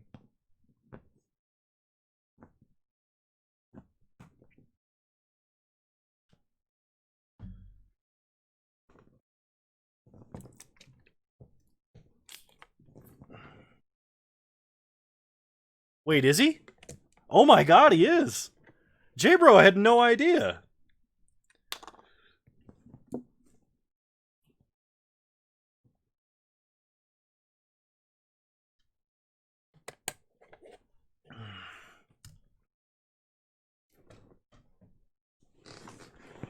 Now it's free real estate?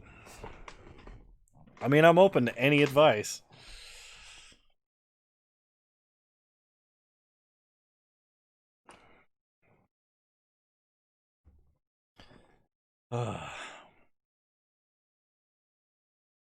Reasonable, reasonable. Do I play any constructed formats other than modern? I want to get into vintage. I haven't played legacy in a long time. Um, any other constructed formats? I have a couple of commander decks, but I don't really play commander.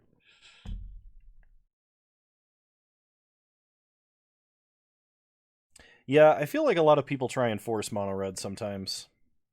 That almost never happens when you play like Vintage Cube because everyone's like, I want to draw cards and cast Ponders and Preordains. And you're like, well, I'll just play Goblin Guides and kill you.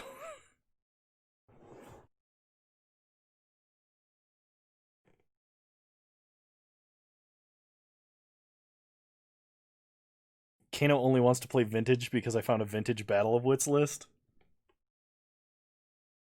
No, no, no. I want to play Vintage because I want to do like ultimate meme stuff. I think it'd be a lot of fun.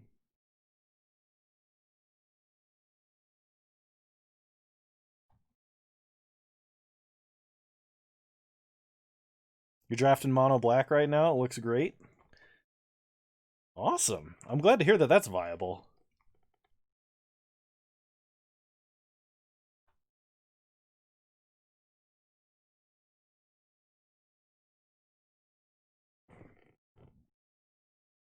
Most successful drafts with mono white and 5 color.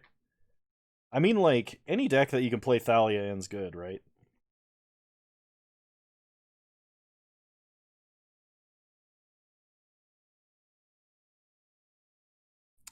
Alright, one more player in the draft. I think the last time Modern Cube was around, I had the best drafts doing like Jeskai Control. Where I was playing like Helixes and Burst Lightnings and stuff into Ajani and other planeswalkers. Alright. So we've got some options. Seasoned Pyromancer looks very good. There's also an Elvish Mystic Dork if we want to go green. Good options for fixing here.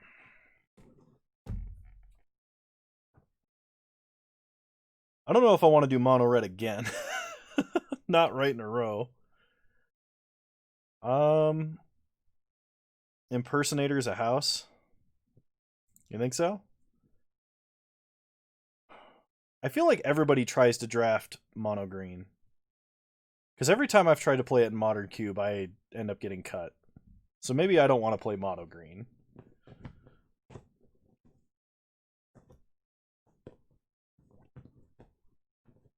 Impersonator Planeswalkers? We can meme a little bit if you want. Oh, that's true. There's not a lot of blue here. No problem. Thanks for stopping by, Bone Daddy. It was good to have you. We'll have to get back together and play Heroes 3 soon. Oh, you have Jumpstart Phyrexian lands? That's awesome. Alright, so we can take Bitter Blossom and have multiple Bitter Blossoms. We can have Terror of the Peaks. Phantasmal Image is good. Passage is good fixing. Is there a deck that we can play a lot of clones in? Because I kind of want to play a lot of clones. There's a Chupacabra here, too.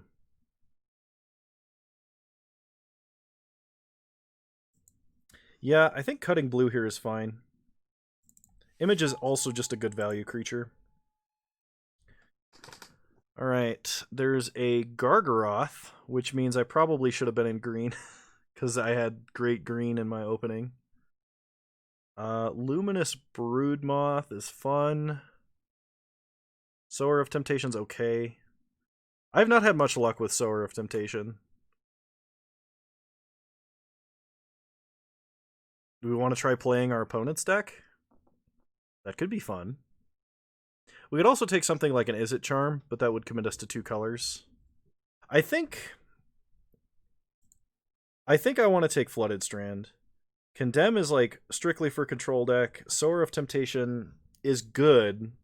It's also like the only blue card in this pack, but Flooded Strand means we can play blue with any blue shock. It helps. I think that keeps our options slightly more open. All right, well, green has been really open. Gargaroth is a house. Because there's a Gargaroth. There was a Gargaroth coming to me. There's a Nissa in this pack. There's a Temporal Mastery too, and I love Temporal Mastery. It's one of my favorite cards. Maybe I should start taking green picks. Because green blue ramp is an archetype, I think. I know it is in Vintage.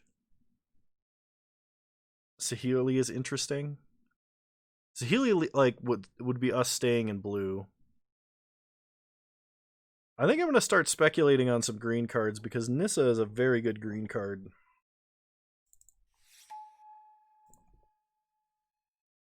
Saheeli copies as well, that's true. What does Joel Rail do? Whenever you draw your second card each turn, make a cat. 6 mana. They have base power and toughness X, where X is the number of cards in your hand. Nice. I like Breeding Pool.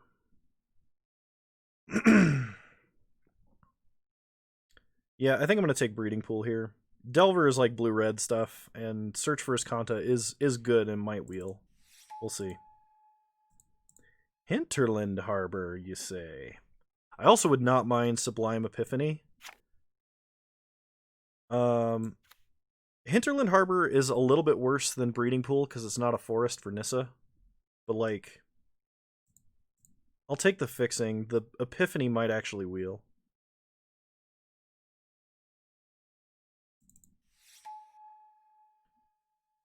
Yeah, Sublime Epiphany does copy. Alright. This is a very late dork, a pretty late Collected Company, and kind of a late Sword of Feast and Famine. I think I'm going to start taking the dorks. I want Sword of Feast and Famine, and I actually really want Clothis.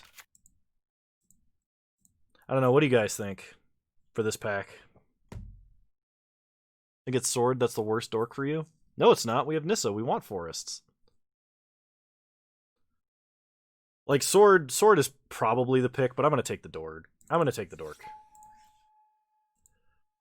Alright, Johnny out of our colors, unfortunately. There's a Whirler Rogue. I guess I take the Rogue.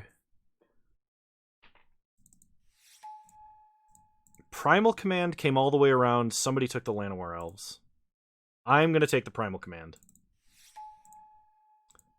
Night of Autumn would be a splash. There's a Woodland Cemetery, which could open us up to green-black a little bit. It's just also not great with Nissa, or there's like a Chupacabra.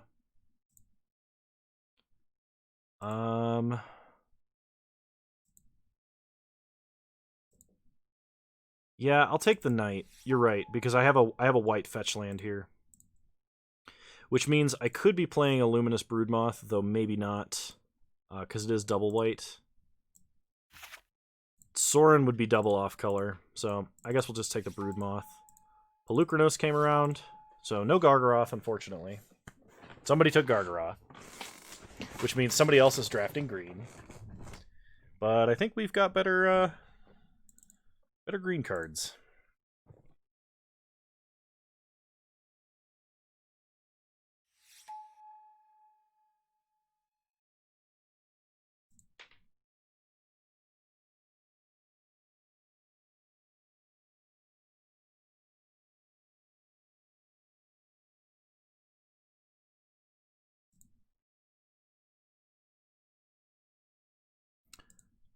Glorious Anthem. I'm not playing, and I'm also not playing a Delver. Okay, Huntmaster might be playable. And Coco. Yeah, that's true. If it dries up, I can go into green-white.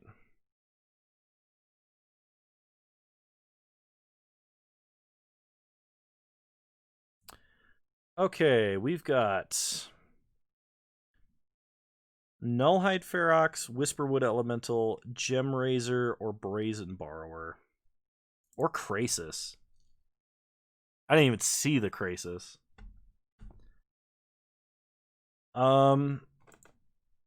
If we're trying to do the ramp thing, I think Krasis is probably good.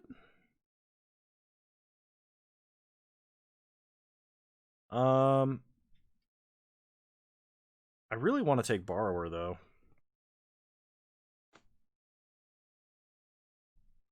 Oz says Ferox. What exactly does this card do again? It's a 4-mana 6/6.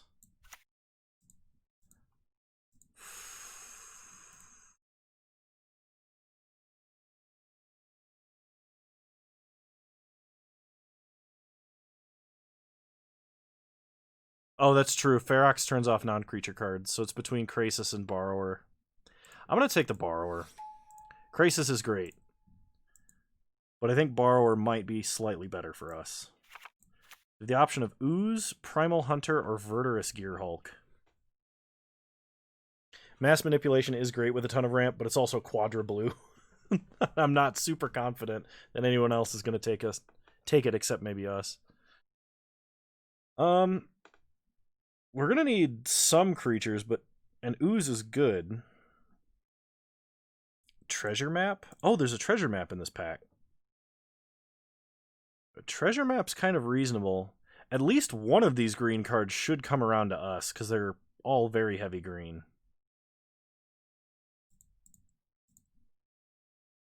I think I'm going to take the map. Alright, there's a Cultivate, Sword of War and Peace. There's an Ulamog, a Metamorph, and a Gilded Lotus. So, Cultivate is good. Rampant Growth plus Lay of the Land. There's a Gilded Lotus, which can help get us to insanely tall creatures. There's a Gavany Township if we wanted to go like green-white. I don't think we take Lyra. I think we take Lotus, Metamorph, Ulamog, or Cultivate. And I kind of want to take Lotus.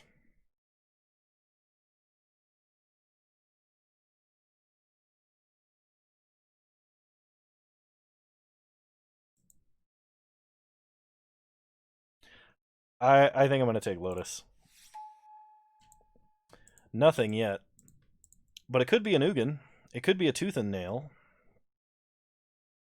It could also be a Kinnan. When you tap a non-land permanent for mana, add 1 mana of any type that permanent produced. When you look at the top 5 cards of your library, you put a non-human creature card from among them onto the battlefield. Put the rest on the bottom of your library in any order.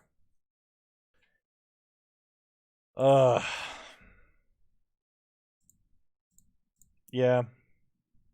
Yeah, we'll take Ugin first.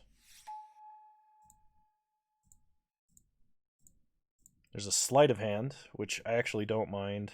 It's not like perfect in this deck, but it will help us get to other stuff. So it's either that or an Aether Sphere Harvester. I'll take the Sleight of Hand.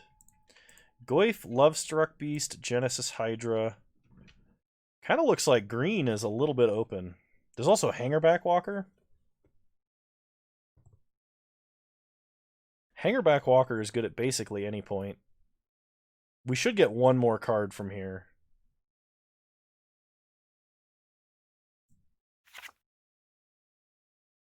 Hydra does go well with Lotus, but so does Walker. I think I take the Walker. There's a Wreck Sage, a Duplicant, and a Dramoka's Command. Yeah, I'm focusing on picking green cards right now. I think we take the Wreck Sage. I think being able to nuke some artifacts is going to be good. Duplicant might be a way to go. It does answer a big creature. I think I'm going to take the Rex Age. Okay. Thassa, Obstinate Baloth. Thassa is kind of hilarious with Clever Impersonator. I probably should have taken Duplicant.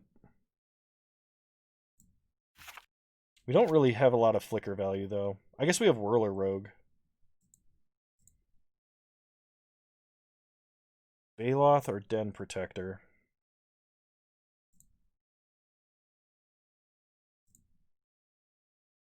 I'm going to take the Baloth. Mass Manipulation, I think, is fine, especially with a Lotus that can tap for triple blue.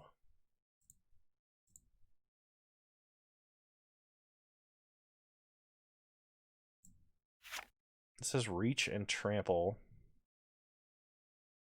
And it's a Naturalize effect. Yeah, I still think I take Mass Manipulation. Verdurous Gearhulk is just fine. Gavany Township is somewhat playable. There's also a Sword of War and Peace.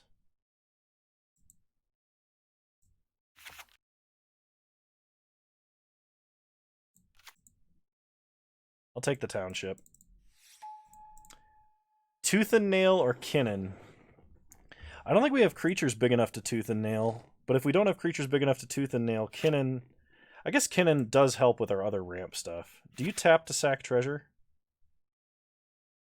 You do, which means Kinnan makes our treasure better. So I'll take Kinnan.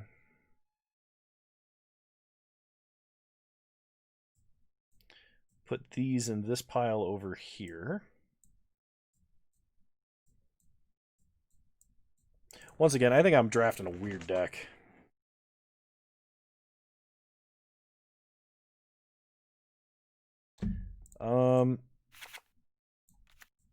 Yeah, sure. Goify boy. And a Dramoka's Command. Okay.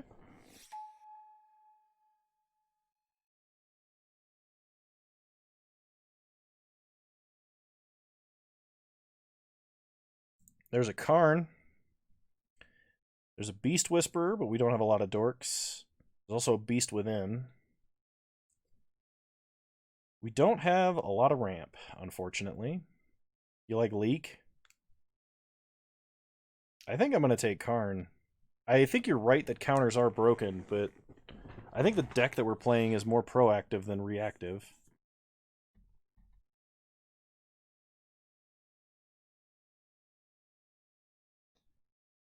Uh...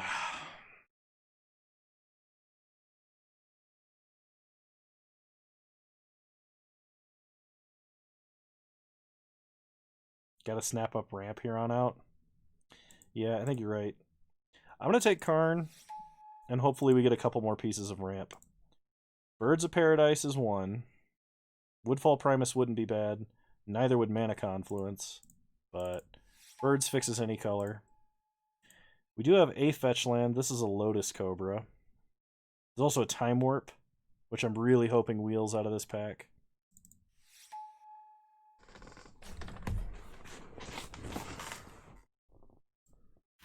This is whenever a non-land permanent is tapped for mana. Okay. So it doesn't synergize with Cobra, unfortunately.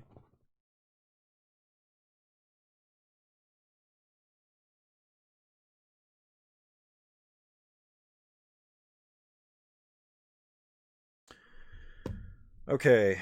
Oh, crap. There's a Wooded Foothills, which synergizes with our Lotus Cobra. Could also let us splash potentially a Huntmaster. It's another thing that can get Breeding Pool. But there's also Search for Tomorrow, Avenger of Zendikar. Yeah, I think you're right that we gotta go Search for Tomorrow. I want to take the fetch land, and I want to take this other thing, but... It's another 1-mana ramp spell, so... Man, I want to play Karn and Clever Impersonator Karn. Just like play Karn, exile a land, duplicate Karn, tick up. Just be like, good luck. I think that'd be fantastic.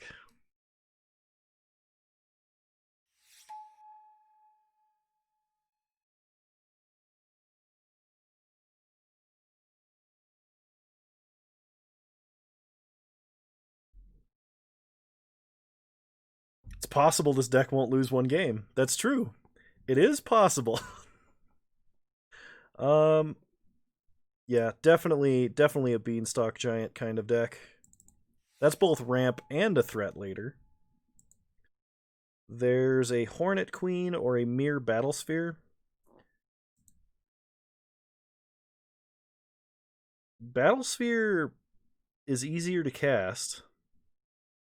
Hornet Queen, I think, might be better. Hornet Queen? Alright. Alright, we can do Hornet Queen. There's also a repeal in this pack.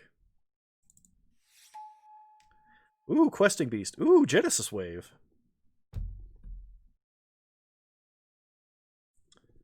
Questing Beast or Genesis Wave? Questing Beast is, I think, way better.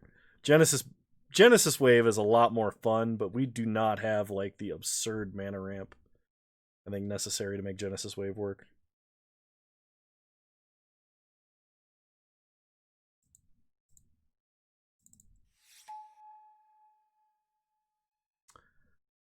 Fiend Artisan. I think we gotta go City of Brass. Gadwick the Wizened actually may not be bad either, because it's a way to like refill our hand. Fiend Artisan is nice, but not really what we're doing. It can tutor out our big guys, though. Yeah, we're just going to take the untapped fixing. Alright, Beast Within I think is a pretty easy pick. Let's see what came around the table.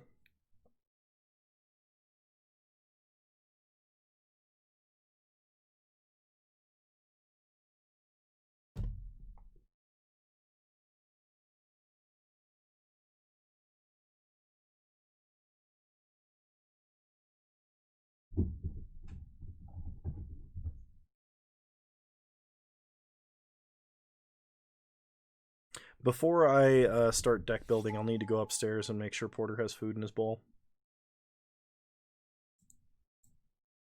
Plains, Swamp, and Forest. We could actually fetch that off of Flooded Strand, but we don't really need white mana. I think we just take a Woodfall Primus here.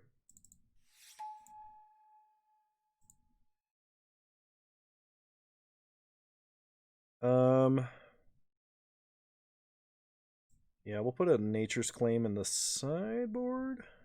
Yeah. Avenger of Zendikar. Getting all the big green cards now.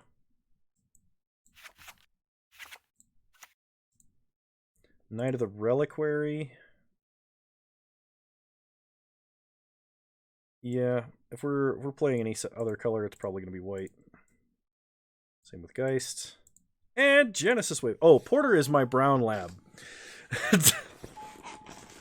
He's my brown lab puppy. He's about a year old. Little over a year old. He's kind of derpy. If he was down here, I would just turn the camera to show you. But I hear him rumbling around upstairs, so quite ungracefully, might I add. Okay. So, not Huntmaster, not Winota, not any of these, not that. Not Coco. Okay. Now what am I dealing with? Is Porter from a different region to you? No. No, I got him, a friend of mine found him abandoned as a puppy in a duffel bag, and he was like, do you want a dog? And I was like, yes, I want a dog. So I took him. If he was an importer, oh my gosh. I walked right into that one. Let's see. We want a lot of forests. Maybe that means we should be cutting some of the blue. Like, Brazen Borrower is fine as a double blue spell, and Clever Impersonator might be. But maybe we cut Mass Manipulation. I know that card's, like, insane if you can actually cast it, but I'm not confident. Hmm.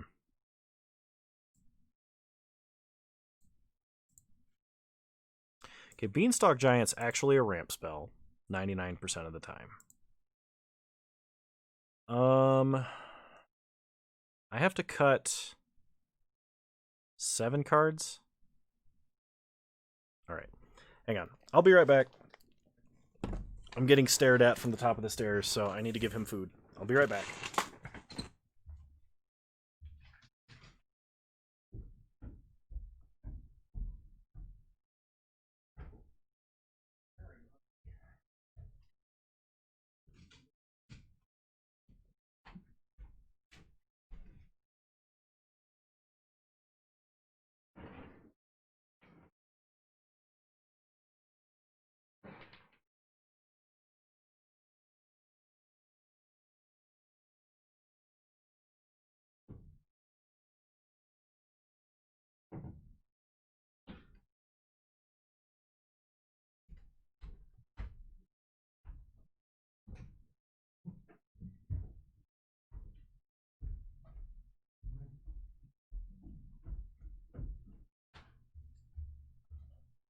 Okay.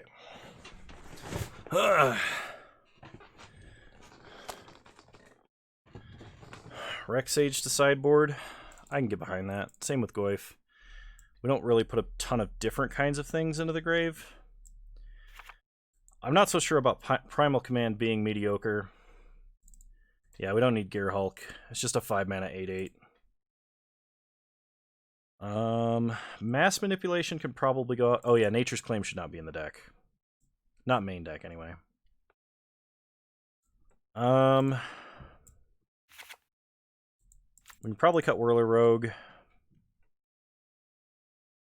And honestly, the last 2 cards we can cut Clever Impersonator and Mass Manipulation. Probably get away with just that. Because I do really like Primal Command. I like staying primary green. Quadra blue is kind of tough, but at the same time, we have a Gilded Lotus, and that can get us almost all the way there.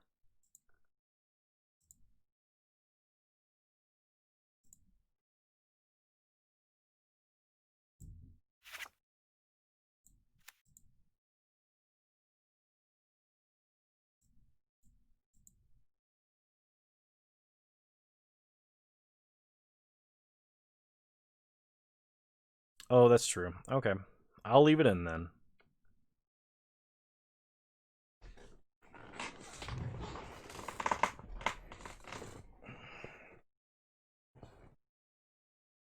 I'm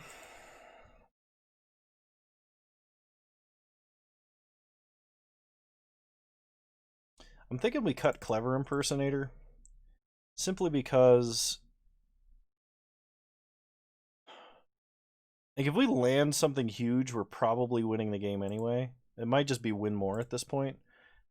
Like, Phantasmal Image is actually good because it could duplicate a Dork. Or like a Lotus Cobra. You'd cut Brazen Borrower. I don't know. I think I understand it's double blue, but I'm looking at this as a disperse that can eventually become a creature, and I think that that's actually good. Maybe I should just cut the Sleight of Hand.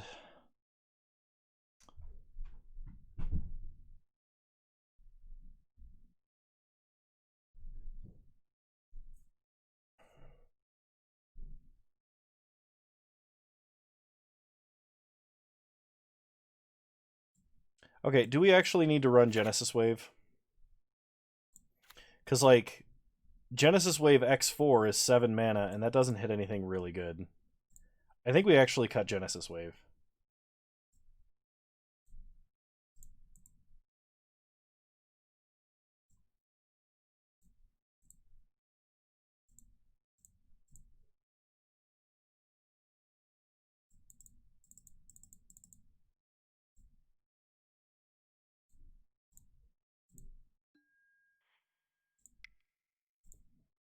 That leaves me 8 blue sources. That seems good. Not counting, you know, what's actually in our deck, as just as far as lands go. All right, let's do this. Green, blue, ramp. Round 1. I'd love to play first, thank you. I think for an opener, this is actually not that bad. We'll keep. 1 land gets us to Pelucranos. We have a Brazen Borrower. 2 lands gets us to Gilded Lotus. Then we can play a massive Hangerback. So, Forest Birds. Pass the turn. Opponent starts Swamp. Thoughtseize. Okay.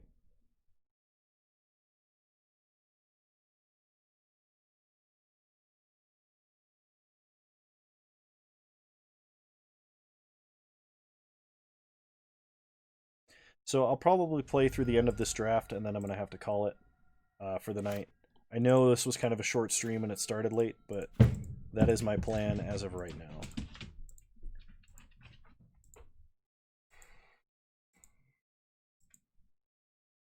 Lotus is 5 mana. I think I just want to play out Hangerback and start ticking it up. Yeah, he found one of his toys. Alright, pass the turn.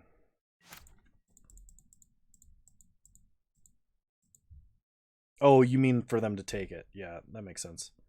Them taking Brazen Borrower, I think, is them recognizing that that was our only interaction with them. They play a Drowned Catacomb and pass. We draw a Questing Beast that we unfortunately cannot play, so I'll just pass the turn.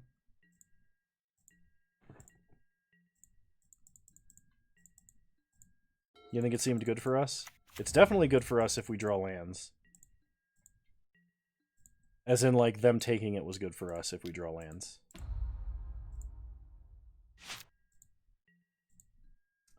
I'm not drawing lands.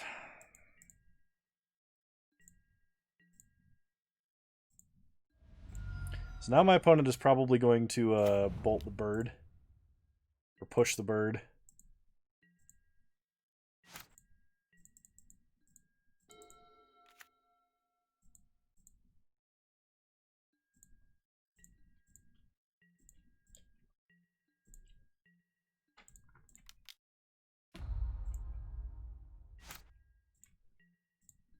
Beanstalk Giant. Alright. Go to combat. We're going to attack with a Hangerback Walker.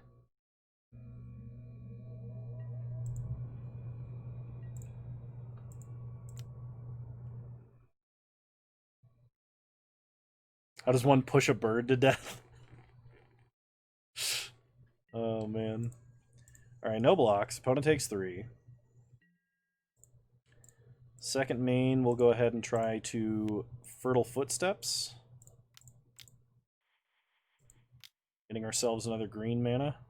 Downwards. Alright, opponent Fact or Fiction. You can have a Hedron Archive and a tap land or 3 land. Okay.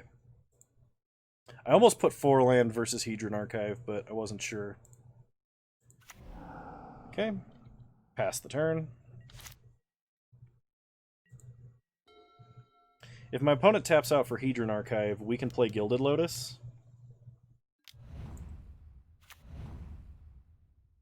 Okay. I mean, hopefully we could play Gilded Lotus. I guess not. So, play Questing Beast. Go to combat. Attack for 7. And I guess we're threatening lethal unless our opponent does something. Which is a good place to be in.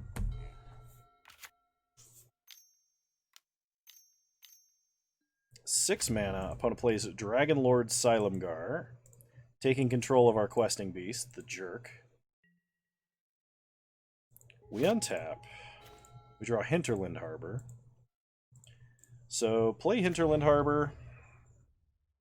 I think we play Gilded Lotus. Because if we can land an Ugin next turn, we can just exile everything but Hangerback Walker and continue attacking. Unfortunately, we cannot cast Kinnan off of monocolor mana.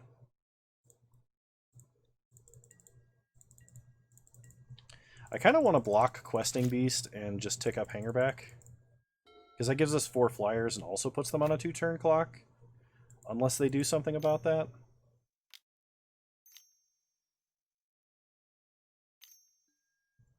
Battle Ball. Alright. My plan is getting worse by the minute. Opponent goes to combat. Attacks with Sylamgar in the air.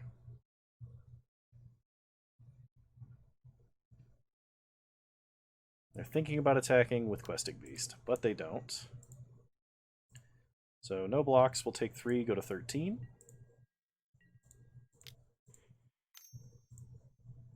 Bump the Walker. Untap. Hmm.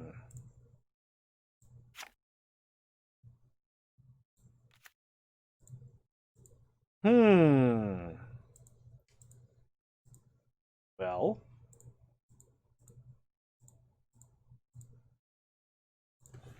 I guess we just try and fire it off, right? If my opponent has a Remand or a Mana Leak, it's not like we can really... I mean, not walk into it.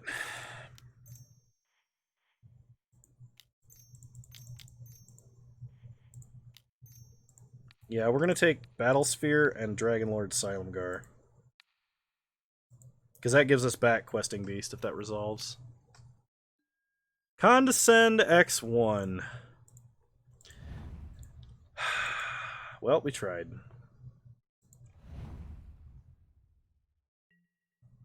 Pretty sure we're just dead. Because, like, Battle Sphere kills us. Welcome to Counterspells in Modern Cube. I mean, they had to have something. We knew they had to have something. They had 1,000,000 mana, they didn't play anything forever until they played two spells that actually interacted with the board and killed us. And our problem was we didn't draw lands for like 5 turns? 6 turns? 4 turns? Something like that. So our opponent is playing artifact mana and artifact creatures. So I kind of want Rexage in this deck. And I don't think it's like I want Nature's Claim. Yeah, counter spells are good when your opponent doesn't draw mana and can't cast multiple things in a turn. The question is, what do I take out for Rexage?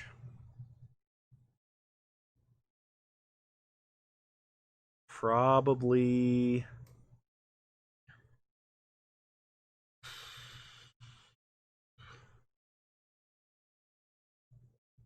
I think I'd take out Sleight of Hand.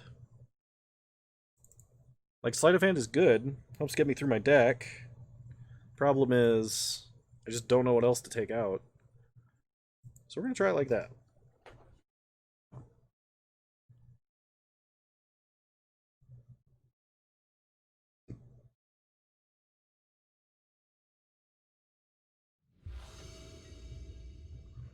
Alright, we'll play first.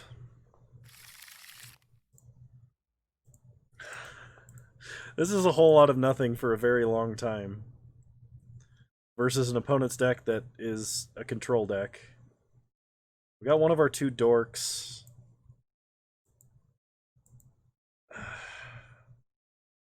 You think keep? I don't want to keep, though.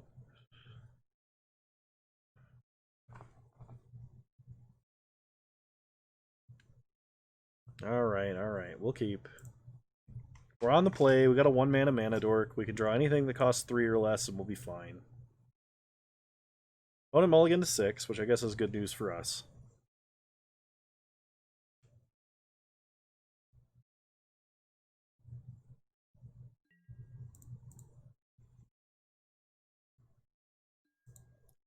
Play a forest, play a birds, pass the turn.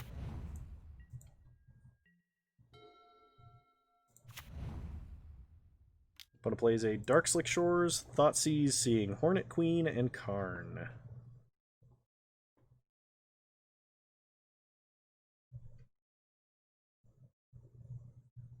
That's right, you can take a 7-drop. They take the one they can't Silumgar. No, Silumgar hits Planeswalkers too, never mind. I lied. We draw a Search for tomorrow. So I'm just gonna cast Search for tomorrow. Get a forest. Yeah, that's true. We need to actually play out our lands. Opponent suspends a Riftwing Cloudskate. Draw a Hinterland Harbor. Play an island. Pass the turn.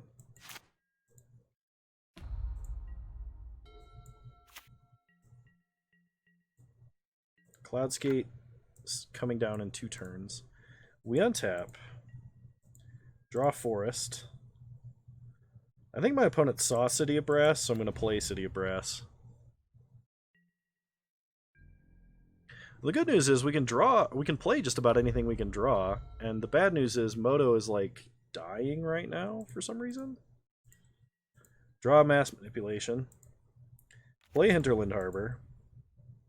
I'll pass the turn.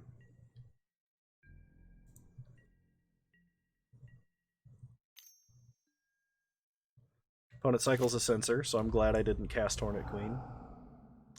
Cloudskate comes down, bouncing birds. Opponent plays a Swamp, attacks for 2. We untap. Draw Lotus Cobra. That's true, but I don't think it's going to resolve ever. We can still try, though.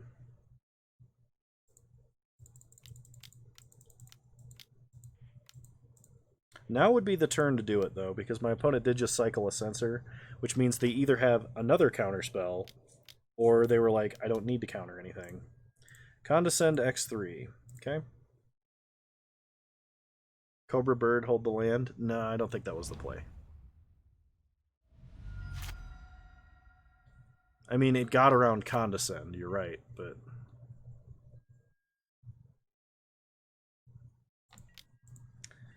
Okay, this land I will hold. Play Bird. Play Cobra. Pass the turn.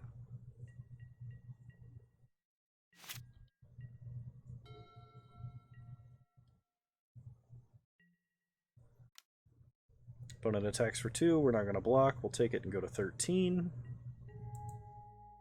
I was like really dreading the fact that my opponent might have had like a Fallen Shinobi or something terrible for us. You know what? I guess we can attack with Lotus Cobra. We don't actually need the mana off of him, because we can cast almost all of the biggest spells in our entire deck.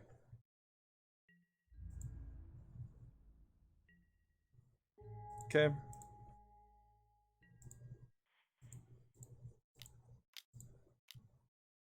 Fertile Footsteps. Opponent has a Dissolve. Okay, so we get neither half of that Beanstalk Giant, but it didn't matter which half we casted. Pass the turn. Kind of hoping my opponent taps out for a big Planeswalker.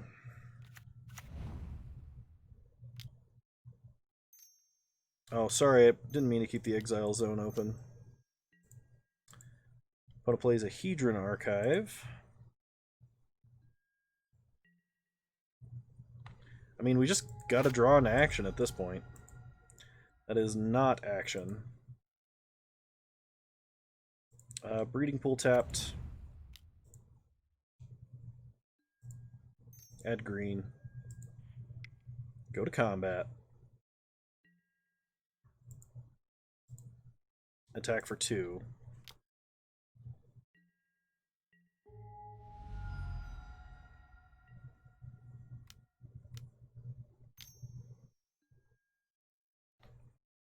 You can have Silumgar and a land. Or you can have those 3 creatures.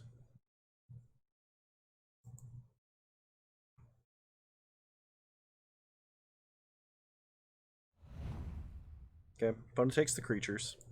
Wasn't really sure on a good split there. I probably should have put something else in the pile with Silumgar, hoping my opponent would actually tap out for something bigger, like a Massacre Worm.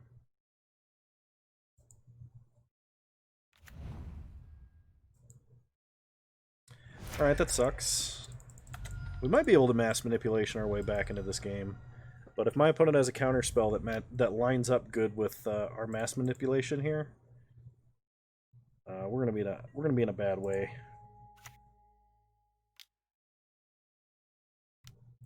Is Stratus Dancer's Morph reveal a blue spell? Okay. It does actually cost mana.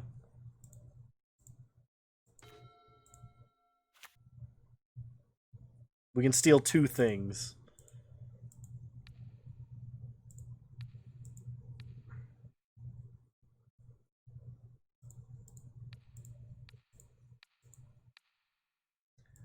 We'll let them keep the Stratus Dancer.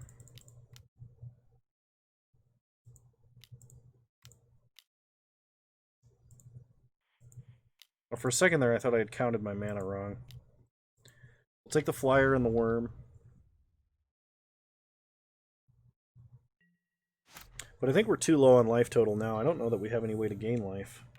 I mean, other than alting Ugin, which will never happen. Opponent plays the Scarab God. They're going to eternalize our Hornet Queen, and that will be the game. Nope, they took the even more painful route. Got back their Silumgar to take their Massacre Worm back. They mind controlled through our mind control. It's not fair.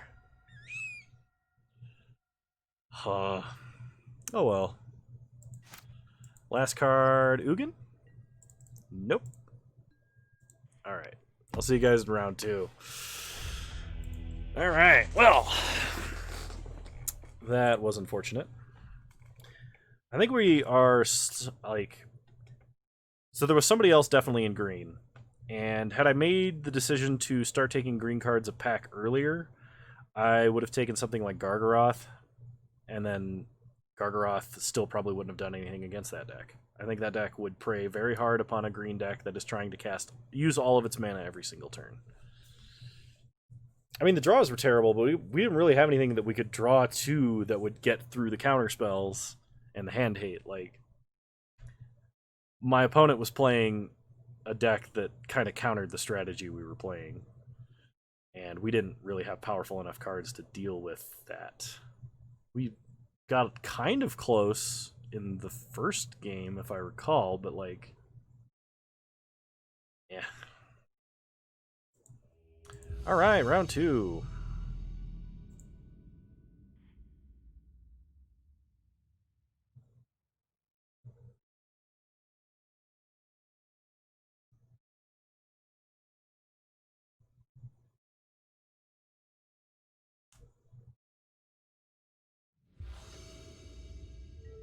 Thanks, Georgia Monty. Thanks for showing up. Good to see you. I mean, we'll keep just because there's a lot of ramp and a Baloth, but this should get us to like all of our threats. Start Forest. Opponent is playing white. Play Flooded Strand. Pass the turn. We are going to crack and get Breeding Pool to thin our deck. Even if we top deck Lotus Cobra, the extra mana off of the fetch land I don't think is going to matter. Opponent is playing blue-white.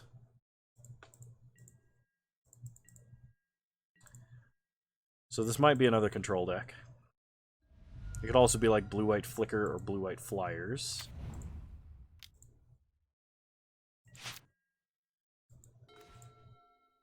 Well. Pass the turn.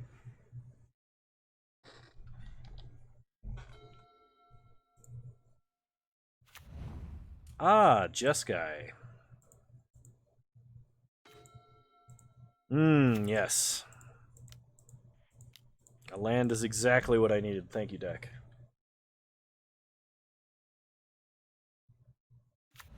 Play the Baloth. It resolves. Mono land hand. Yep. Alright, opponent plays a mountain.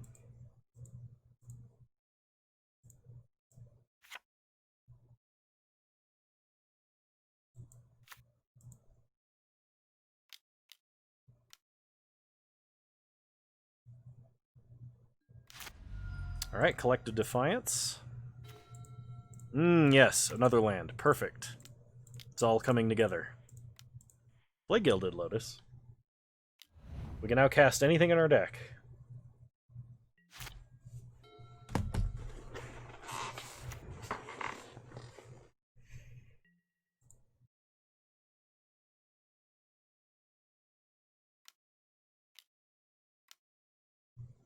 Nahiri, okay. Pitching a Deafening Clarion. If only we could draw us a couple more lands, we'd be set. That's right. There it is. Do I hear 5? 5 lands in a row drawn off the top of the deck.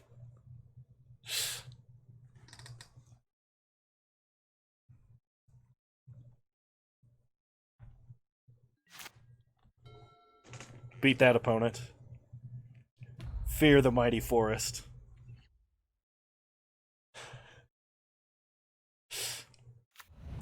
Opponent plays a Sulphur Falls. Good move. We untap. And we draw a forest. Wow, it's, it's perfect. It's all coming together. We'll just... I should have sided in that Genesis wave. Into the main deck. This is the part where we tap Lotus and offer them a chance to remove it? I don't think so. Opponent draws 4 extra cards and discards planes. It's a good move.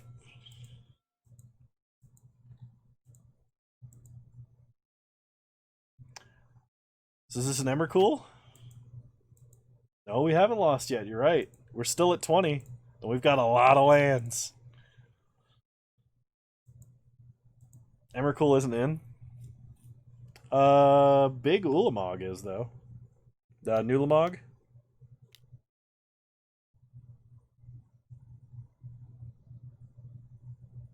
That's the biggest one I saw while we were drafting, but I don't know for sure. Oh, it's Kiki. Oh, we're dead. Ah, yes. Good game, opponent. I didn't draw my Lost in the Woods. Maybe he thinks we have 5 counters. Definitely not. Yeah, let's try that again with a little less suck. Jeez.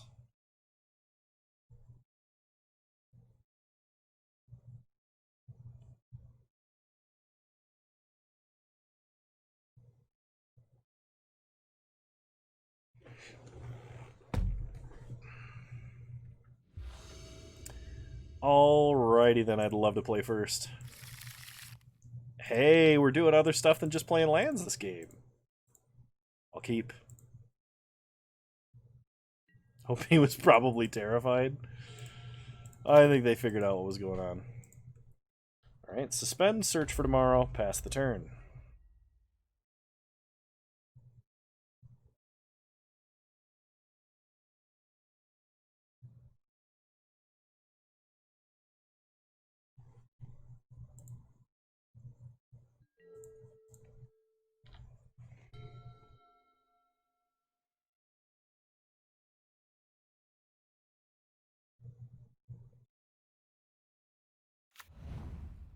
Alright, opponent starts Arid Mesa.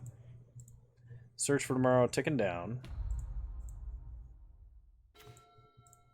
How has Magic informed my life and improved my soul? Magic has actually taught me one incredible lesson that I really appreciate. We'll take the thing that's not a land. And that is, the correct choice is not the choice that won you the game. The correct choice was the choice that gave you the best chance of winning. You shouldn't look at things with hindsight. And you should always do what you know how to do best in the moment. That is my sage magic wisdom, Team J, bro.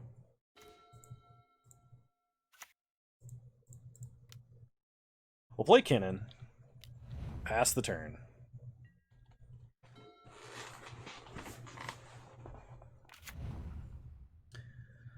Opponent plays a Sulphur Falls. Losing is the best way to get better. Please give a real-life example of that. I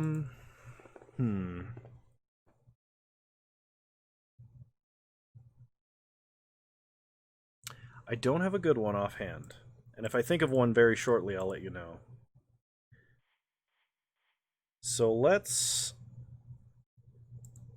plow under and draw a card. I'm trying to think of a place where that has actually affected my life. In a big way. Because I know that it has.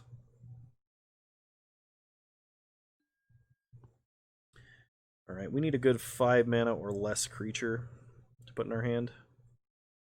I think probably Questing Beast from this position. I will not be writing any songs. We'll attack our opponent for 2.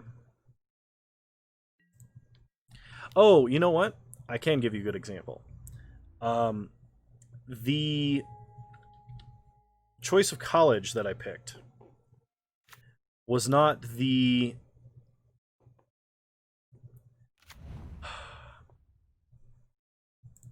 Well, no, I guess that doesn't. It's not really applicable there. I was going to say the choice of college that I picked was definitely the one that gave me the best chance of success, and it worked out to actually be a good success. It wasn't like I had to look back in hindsight, you know, and wished I had done something else. A good example would be where I look back in hindsight and go, well, I did the best I could.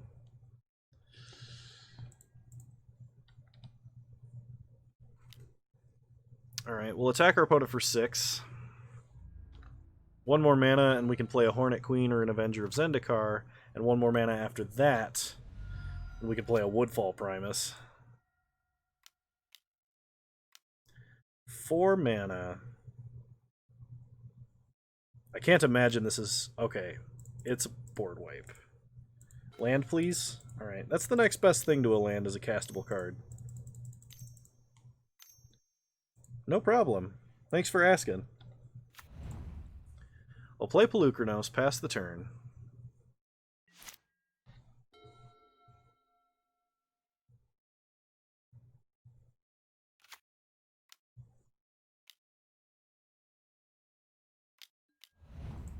Avalanche Riders. What a jerk.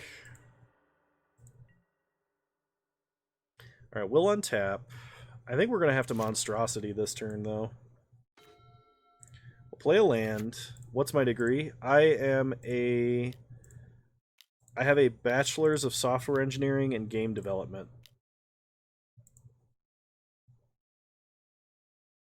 If I don't have real-world examples, I must be applying my philosophy quite effectively. That's true, because I wouldn't remember the things because I wouldn't let them get to me. I've been a software engineer for a very long time. Officially, only... How old am I? 8 years. 5 years professionally, but I've been wanting to program and learning how to program since I was about 6, and I knew pretty early on computers were for me.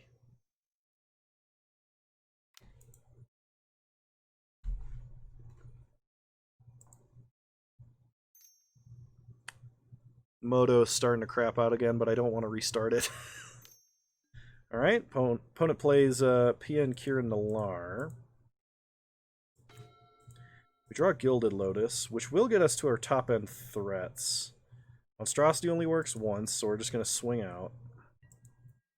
This forces my opponent to block, so they can't block and sack at least this turn. I'm not sure if next turn Woodfall Primus or Avenger of Zendikar is going to be better.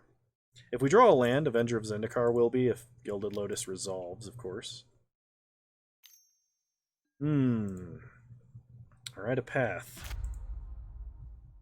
That kind of sucks, but I'll deal with it.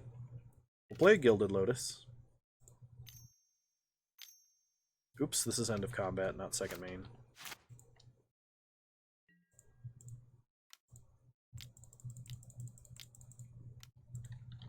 Do I have a life hero that inspires me beyond anyone else?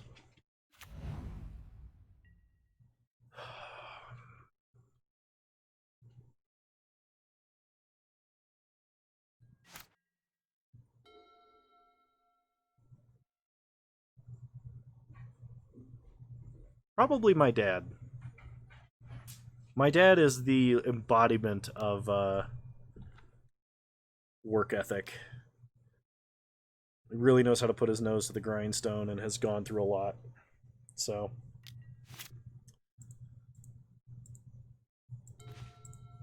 we have a Phantasmal image. So we can play Avenger of Zendikar and then Phantasmal image it. We could do the same thing with Woodfall Primus and take out 2 of their lands. That is, of course, provided the first one resolves. So the question is whether Avenger of Zendikar, Hornet Queen, or Woodfall Primus is better. Hornet Queen provides the most chances at getting in damage. No, Woodfall Primus does. They both are going to fold to a counterspell anyway.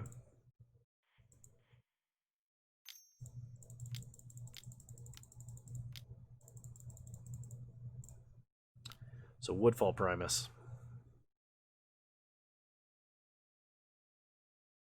We could also Phantasmal image PN Kiran Nalar, but we don't... I guess we do have red mana. We could Gilded Lotus our way to victory.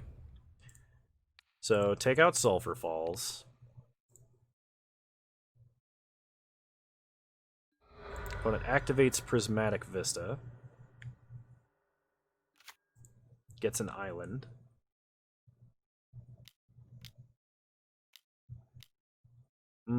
Big spell. They're going to pull from tomorrow. Oh, so we're going to get in with... we're going to get both of our Woodfall Primuses down. This will be fun.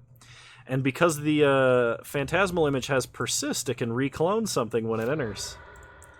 That will be a lot of fun. I'm glad I chose the Woodfall Primus. Yeah, we'll take out the other blue. You can keep the red. I think red and white are probably their more important colors, so I should have stuck with the red, but double Woodfall Primus here seems pretty great.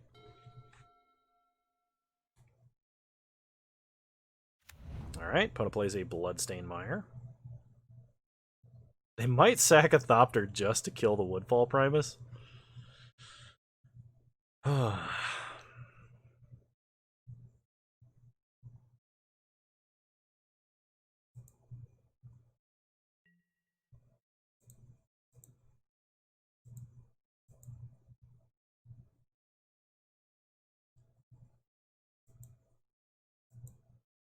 Opponent is thinking about attacking. If they're going to sack a Thopter, they should probably attack with 1.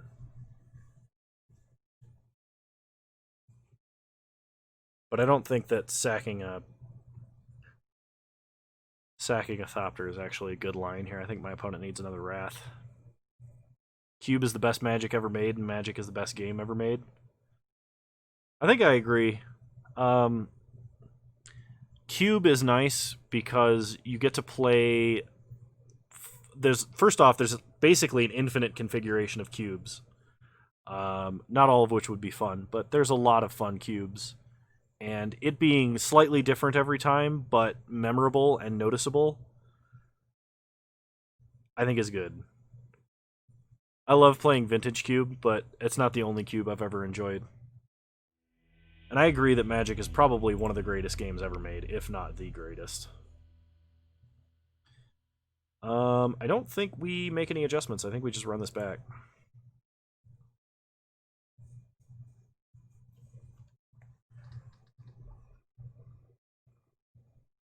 Oh, hang on. Hang on, he's sleeping. Well, he woke up because he knows that I'm talking about him. Hi, buddy. Are you my good boy? He just winked at us. Good boy. Porter's my good boy. Yeah. Have I ever built a cube? We built a peasant cube one time.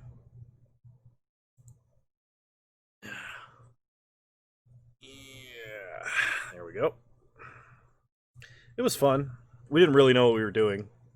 And there was like some really nasty, accidentally broken synergies and stuff that we threw into it. So there was like no guidance, no archetypes. It's just like, oh, we like these commons, throw them in.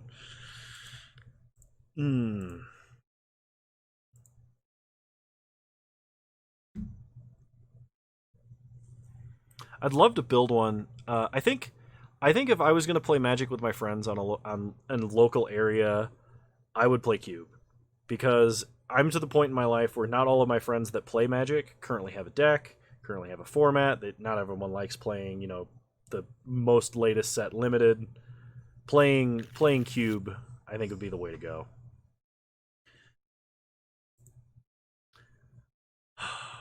I think we got to keep this simply because Brazen Borrower is a way to interact. We can double blue off of Breeding Pool to actually flash it in, which might interact with a Planeswalker. So I'm going to keep this, and hopefully we draw more ramp.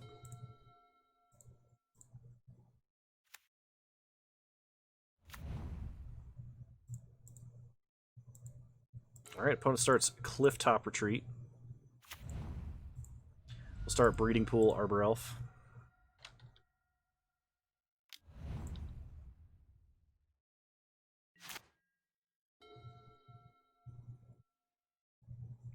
We can at least play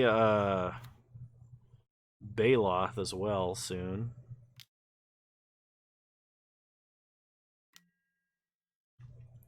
Is usefulness found in the bowl or the emptiness that lies inside the bowl? It's a very Confucius saying, I believe.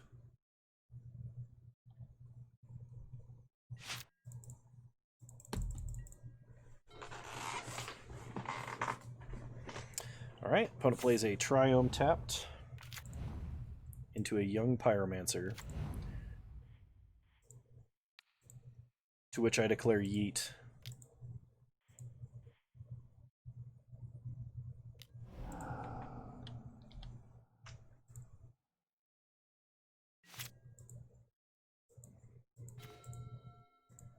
Play City of Brass. Pass the turn. Conflagradius.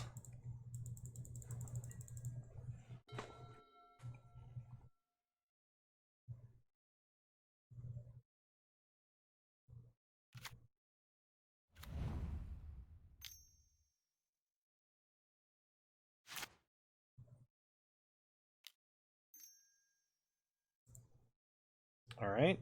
I could have flashed in Brazen Borrower in response, and I should have, because if my opponent has a counterspell, and I think they do, now they get a creature out of it as well. But we're going to try and bait a counterspell before playing a Baloth, so... Flash Brazen Borrower. Opponent may have just auto-yielded. Okay. We draw a Primus, play a Forest, go to combat, and attack for 3.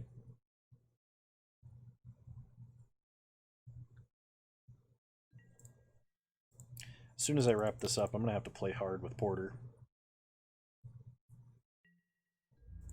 He got a couple of really good walks today, but I can tell he's like, I got too much energy to go to bed.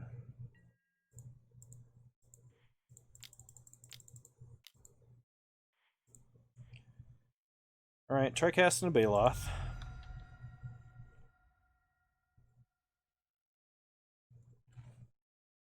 Nice.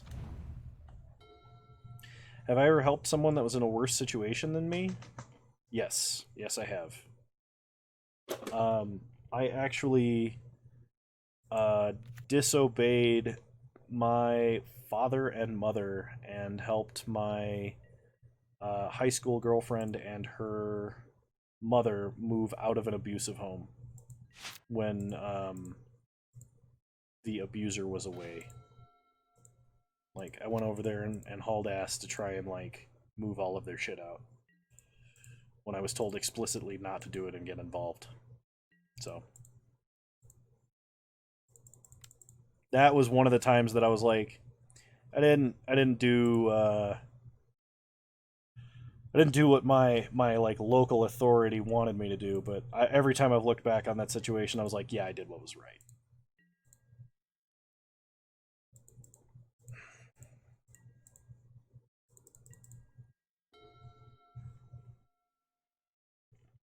Even though I really don't like uh, that. So that girl, I dated her for a long time, and I don't actually think she was a good person, and she and I don't really get along. But in retrospect, nobody deserves what she was going through or what her mom was going through. So I really think I made the right decision, even if she and I don't speak and don't get along and all that jazz. And yeah, in retrospect, I think my dad was like, yeah, that was respectable. I haven't really, I haven't actually really brought that up to him since it happened. So I should talk to him about that. Yeah, we're not drawing lands. Sorry, went down a huge tangent. Um, agreed. We'll attack for 3 in the air. Take them to 6. I mean, if they don't answer the flyer, they're going to be in trouble. And we're not currently drawing anything of use. I think if my opponent attacks, I do not block. Because if this obstinate Baloth dies, my opponent can eternalize it.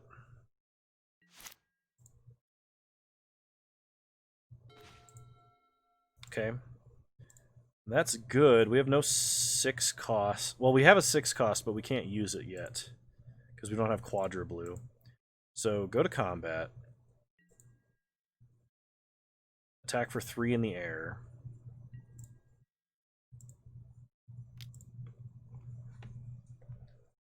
Yeah. I knew what the consequences were.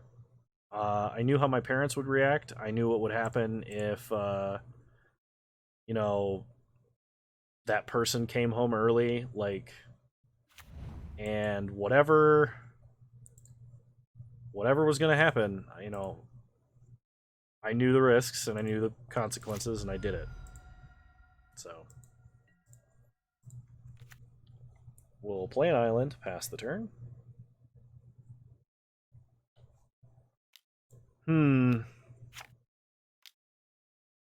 Something tells me that is the wrong elemental token to be coming out of a young pyromancer.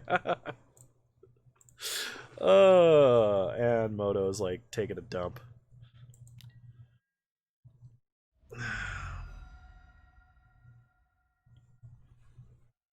Immersion shatters. Yeah, that's what did it. Okay, opponent attacks for 5. They attack for 9, actually. No blocks. We'll take our 9 damage.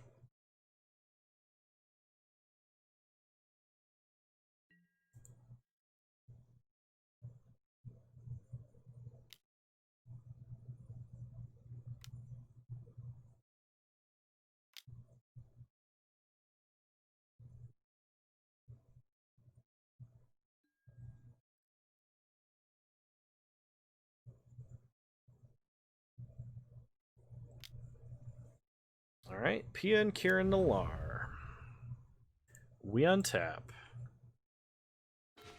We draw a Lotus Cobra. Which I guess we play. Can we get a little more top end, please? Yeah, the other time when it's like anything but land. And now it's less top end, please, more land. And so we're currently at 6, meaning that I should block with the Obstinate Baloth given a... Yeah, that token isn't even red. Moto is quality programming. Absolutely quality. I think we're dead, by the way.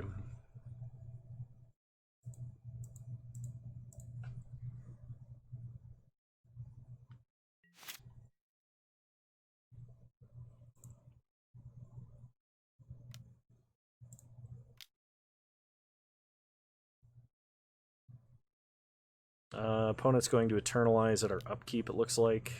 Yup. So that way they get to Scry and Drain. And yeah, we're just dead. Okay. I think we got one more match to play. If only we had Genesis Wave. We would reveal the top 3 cards and they would go on the bottom because they would be our other 7 drops.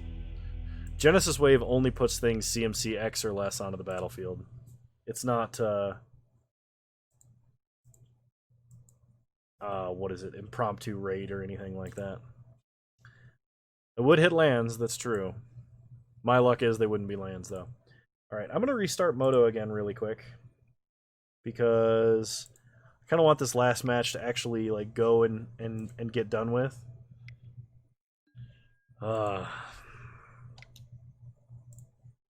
So apologies that you have to look at my ugly mug for a minute, but...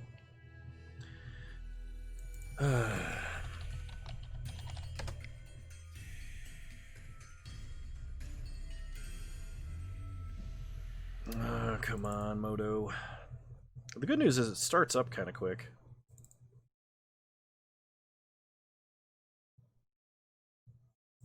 Could finish later and call it a night. There's one more match. I'll play it out and we'll be done.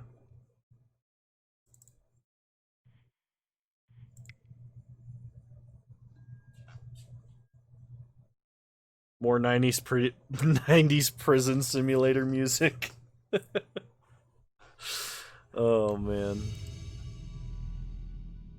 Alright. Here we go. Final match.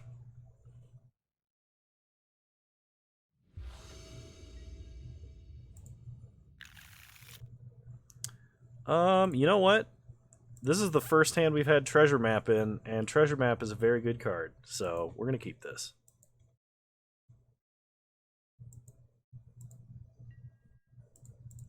Alright. Start Forest. Pass the turn. What's the best accomplishment you've ever had work-wise? I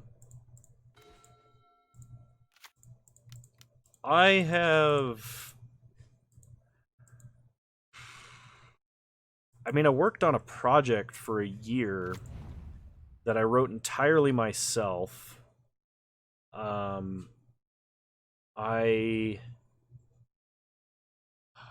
The project was kind of like a crappy premise, but it was one of the most tested and robust pieces of software at the company, and it saved a lot of people a lot of headaches. So, like, I don't know, I consider that an accomplishment. So we'll scry at our upkeep, Forest to the bottom. I think we have enough lands for now. We draw Forest anyway, hey! How you doing, Forest? Good to see you. Opponent plays a Tech Edge. Good thing we don't have, like, any non-basic lands for the next million years. Okay. Did not scry pre-upkeep, but that's fine. I'm going to scry on end step and then scry on upkeep. Okay, opponent plays a Flooded Strand. Let's go ahead and Treasure Map. Primal Command. I think Primal Command's actually a decent backup plan, so I'm going to keep it.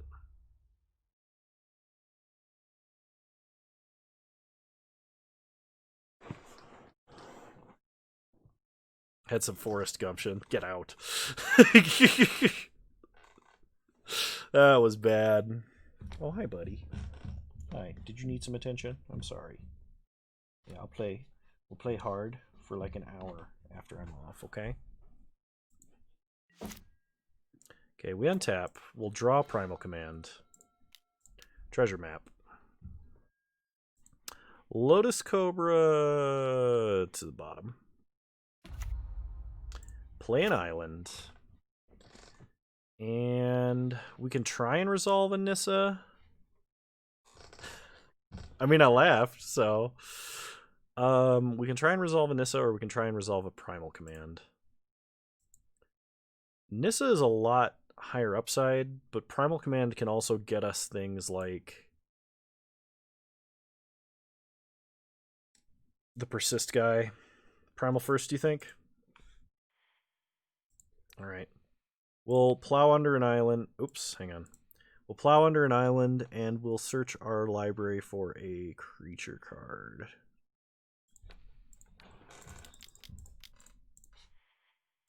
What's the matter, bud?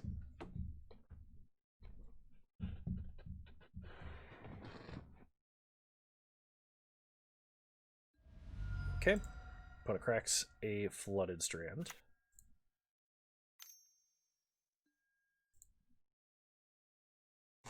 Alright, we'll get a, I think, Woodfall Primus.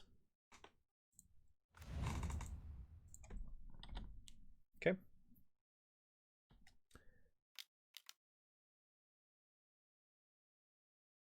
Shark Typhoon. I think Cryptic is in this. It's a very, like, very modern card. Did you just play a Hedron Archive after I tutored for a Woodfall Primus? If you did, I think you deserve everything that's about to happen.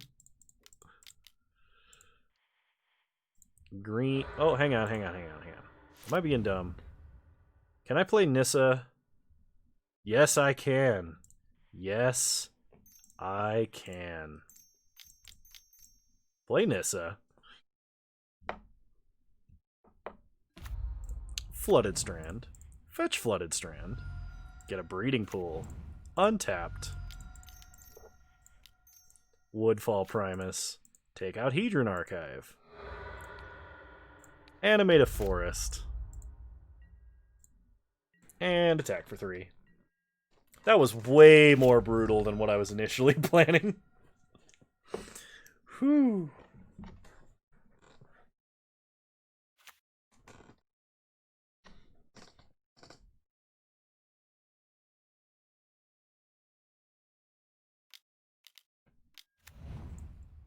Sower of Temptation. Gain control for as long as it remains on the battlefield. Interesting. Opponent attacks us for 2. Well, I'm about to mass manipulation and end this old man's day. Play an island.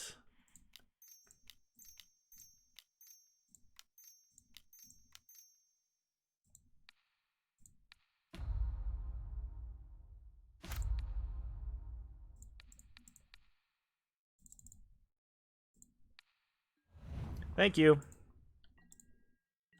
Attack for 6. About time we got a victory. Ugh. Alright. Rex Sage over Sleight of Hand. My opponent has Hedron Archive and probably has other artifact mana.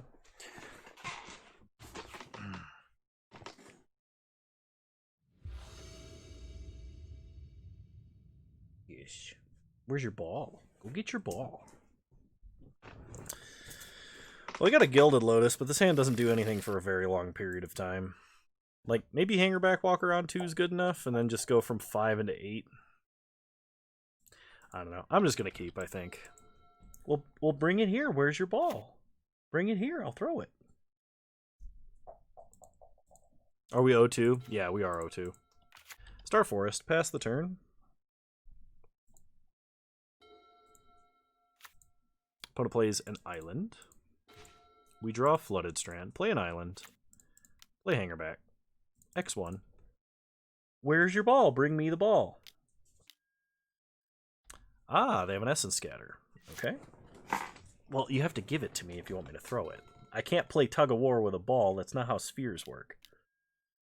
And opponent plays a Search for his Kanta. It kind of looks like they are behind on mana. So we're going to fetch with Flooded Strand, get a Breeding Pool tapped, just to thin our deck, pass the turn.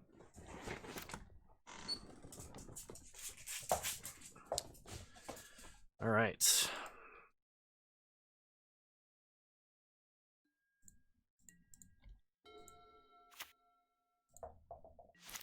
We untap. Draw a forest. Play a forest. Play Questing Beast. Imagine not using spheres for Tug of War. What weakness. Attack for 4. Alright, search for his Kanta. They leave it on top, meaning it's probably a land. It would appear so.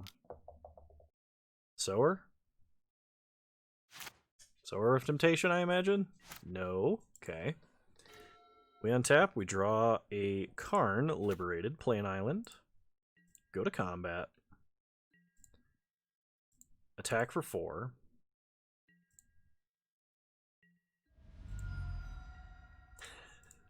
And I bet you walked uphill both ways in the snow to school.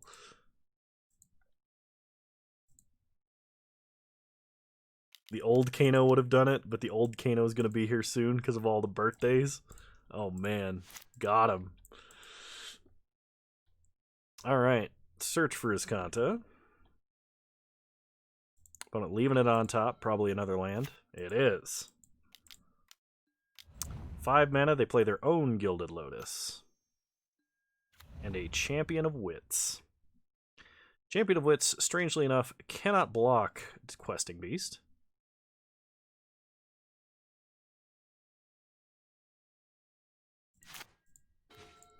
Draw Forest. We can't Mass Manipulation. We only have 3 blue. So I guess we just swing. My opponent does only have 3 cards in hand, so they gotta be running out of stuff.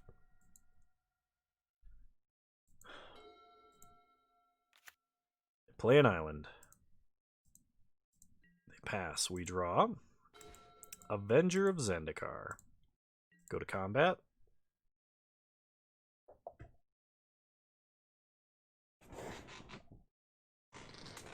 That's my favorite. Porter will, he'll take and he'll, like, throw something at you. Like, it's kind of an aggressive drop, but there's some upward motion with the jaws. It's fun. He's got a lot of personality. I love him so much. Alright, what are we getting hit with here? That's like 9 mana. Oh, it's a Shark Typhoon, okay. Well, Questing Beast has Death Touch, so at the very minimum, we'll be killing it if they block with it.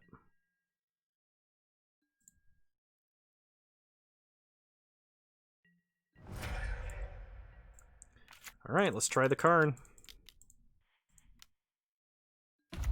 Cool. So we're going to hit Search for Iskanta, because I don't want my opponent reloading.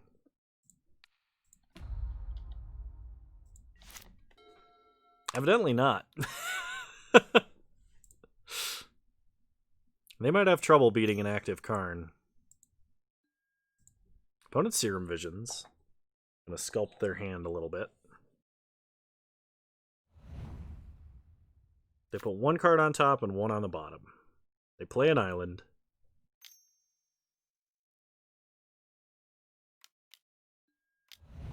And a Consecrated Sphinx. Wow. Damn, okay.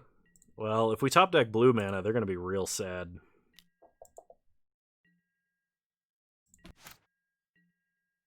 Beast Within. Okay. Opponent gets to draw 2 cards here. Plus on our opponent.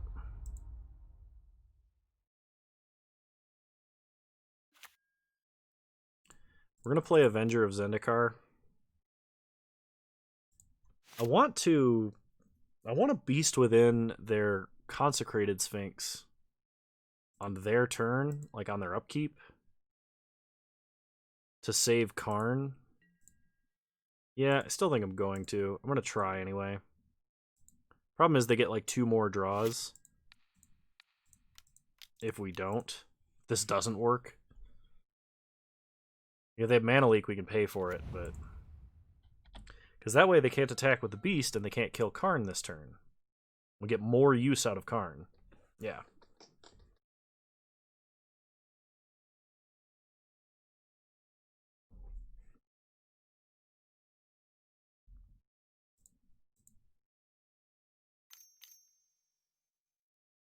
Four mana, they play a Hedron Archive. No worries, I'm tired too. Hedron Archive, Chromatic Lantern. Well, alright then. Surprised they're not activating Terramander. It looks like that's what they're doing now. Golos. Okay. Well, we really need to steal Golos. Like now. Because my opponent's going to start activating Golos, and we are going to have a very sad time. They hit Karn for 3, it looks like. I don't think there's enough instants and sorceries to turn Terramander on. Okay. That worked. Untap.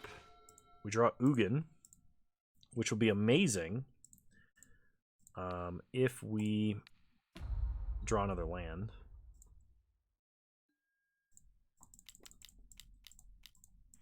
Kind of have to hope that our opponent can't hit anything good off of their Golos Tireless Pilgrim activations.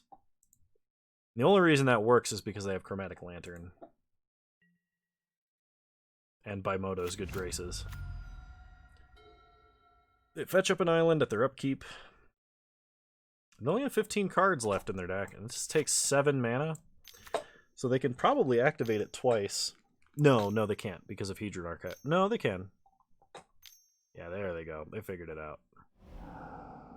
Opponent hit Batterskull, O-Stone, and Mass Manipulation.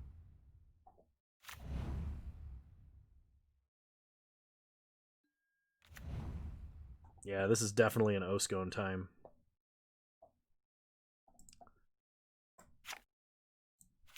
You can play it without paying its mana cost, right? Yeah, okay. Cool.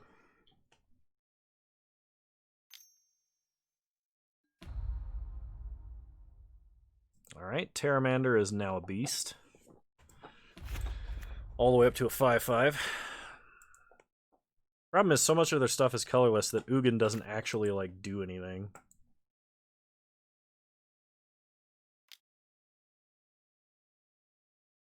So do they activate O-Stone or they activate Golos again? Oh, they suit up Terramander with Batterskull. I see. And blue mana, please. That is not blue mana. Play Cannon. Pass the turn. My opponent gets 2 more Golos activations.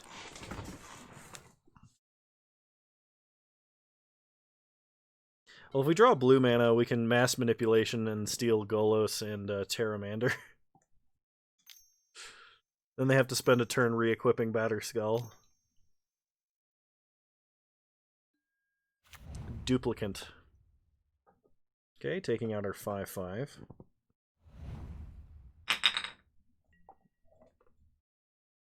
They attack for 9 in the air. We gotta take it.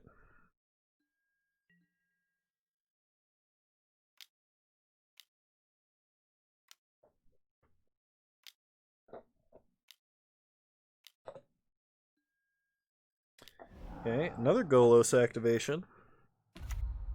And they play Narset, Tech Edge, and that's it. Down-ticking Narset.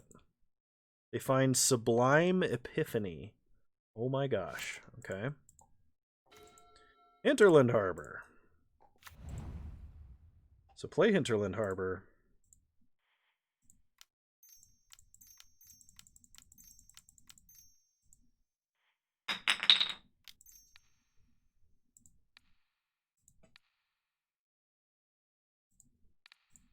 Yep. Steal those. Pass the turn. Sort of body and mind, you're never around when we need you. Yeah. No kidding. Well, they helped us beat a BMing player, so I feel like that's fair. It had its time in the limelight. It can rest. Yeah.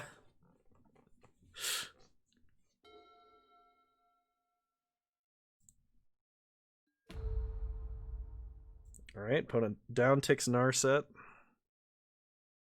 They put a fact or fiction in their hand, which if they cast, they lose. Because they only have 5 cards left in their deck. Come on, do it for the meme. You know you want to.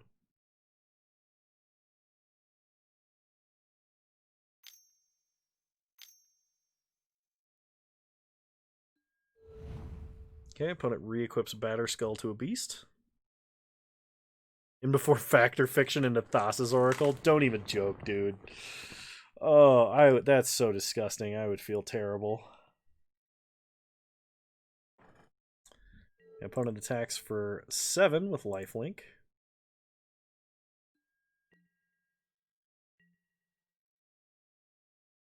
Okay, we untap. Draw treasure map. Let's go ahead with the whole Woodfall Primus plan. Woodfall Primus taking out Batterskull, of course. Opponent's going to Sublime Epiphany this. I don't know why I did this. I totally forgot. I was like, they're holding this massive counterspell. And then, like, whoop, it's gone.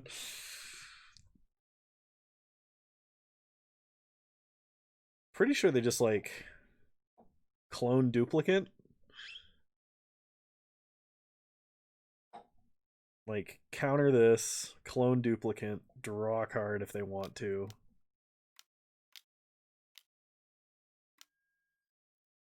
Oh, they bounce Terramander, they copy duplicate, and they counter Woodfall Primus.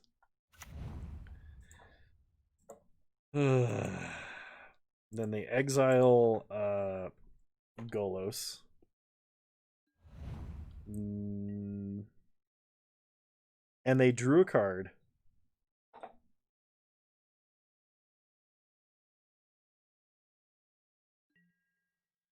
Alright, pass the turn.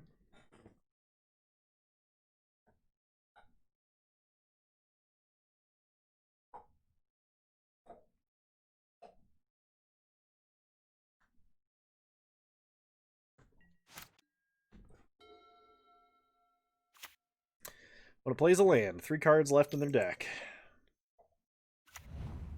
They play a Morph.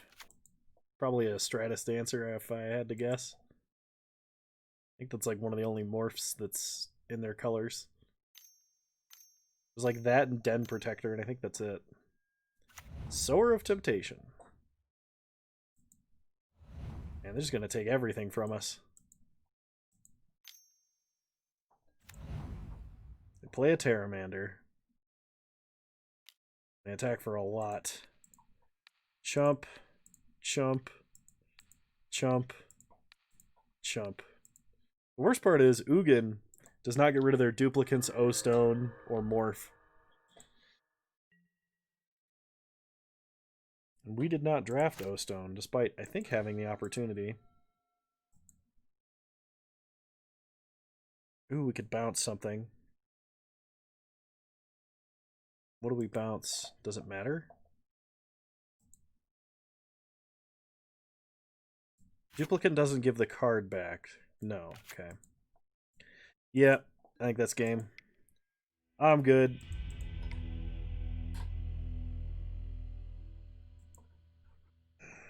Oh, we have another game. I was like, oh, here we go. Okay. Well, thanks Oz for showing up. Appreciate it a lot. I'm gonna go ahead and kind of talk through my outro as I play this a little bit. But if you've been watching for a while and you haven't yet, I'd be really appreciative if you followed. It'd mean a lot to me. Supports the channel and helps. Doesn't cost you anything to do. I have a YouTube channel where I upload daily content, usually about an hour long. It's pretty good. It's automatically edited to remove all of the dead air. Lots of people enjoy it, and it's been getting more and more popular as time goes on. We're up to 360 subscribers, and we're trying real hard to make it to 1,000. Oh, gross. Oh. Trying to get another trophy? Get it. Get that trophy. And we're back to all lands. If I draw like 2 lands in a row, this is over. Oh, Avenger of Zendikar. Okay. Is your channel about Cube? There is a lot of Cube videos on it, but not recently. If you check the playlists, I have lots of Vintage Cube, lots of Modern Cube, and a couple of Legacy Cube, I think. I will advise you that the older Cube videos have a much lower sound quality, and I apologize. I only recently upgraded my setup to the setup that you are currently listening to, but it should be bearable enough, I think. Okay, my opponent has an Essence Scatter. I'll be looking forward to please link my best cube video.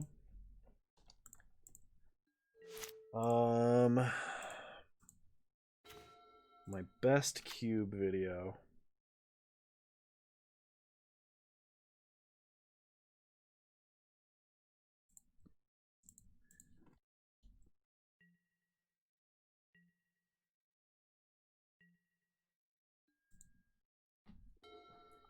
I can send you the video that is probably my highest power, one of my highest power decks that I think I've ever played.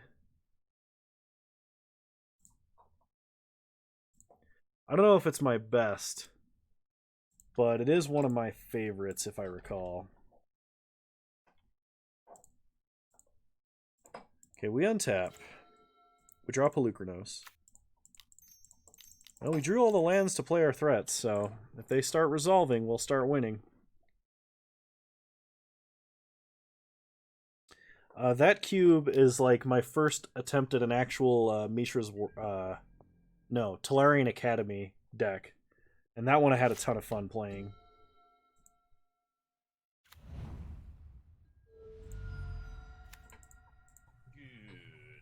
Whoops. Didn't mean to actually start it on my end. Opponent hard casts a Shark Typhoon. So we play a Hornet Queen.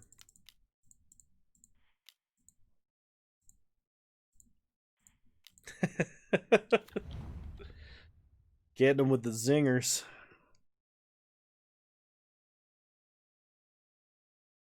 I think Moto gave up. Okay.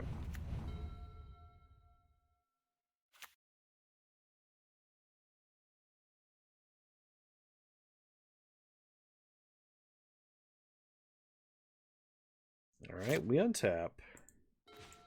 We draw a forest. So go to combat. Attack for 6.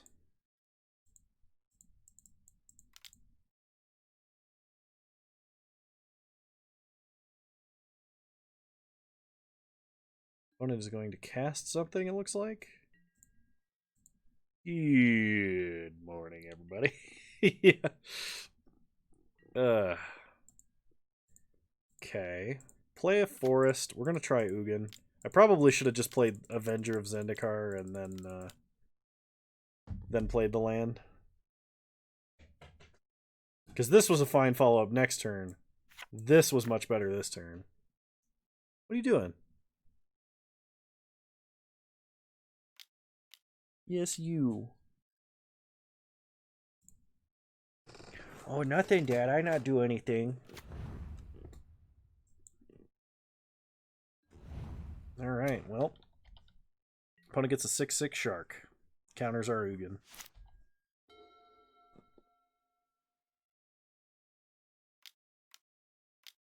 Chromatic Lantern.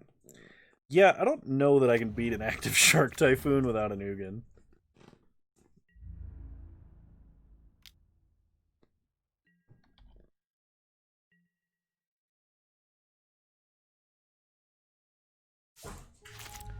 We untap. We draw Baloth. Yeah, I'm just going to scoop it up. I'm not playing at my optimal. So, alright. I hope you guys enjoyed. See you in tomorrow's video. Yeah. I had a lot of fun. Thank you, everybody, for showing up. And thank you to Team J-Bro, Great Bone Daddy, Dakaru, Jawest, Ulf Cirker, 3 Levine, 1 Neokia. All of you guys for following and subscribing. You're all wonderful human beings. Everybody who watches this, I'm sure you're all wonderful people. And I'll see you guys next time. And Porter is very excited because he knows he's going to get to play.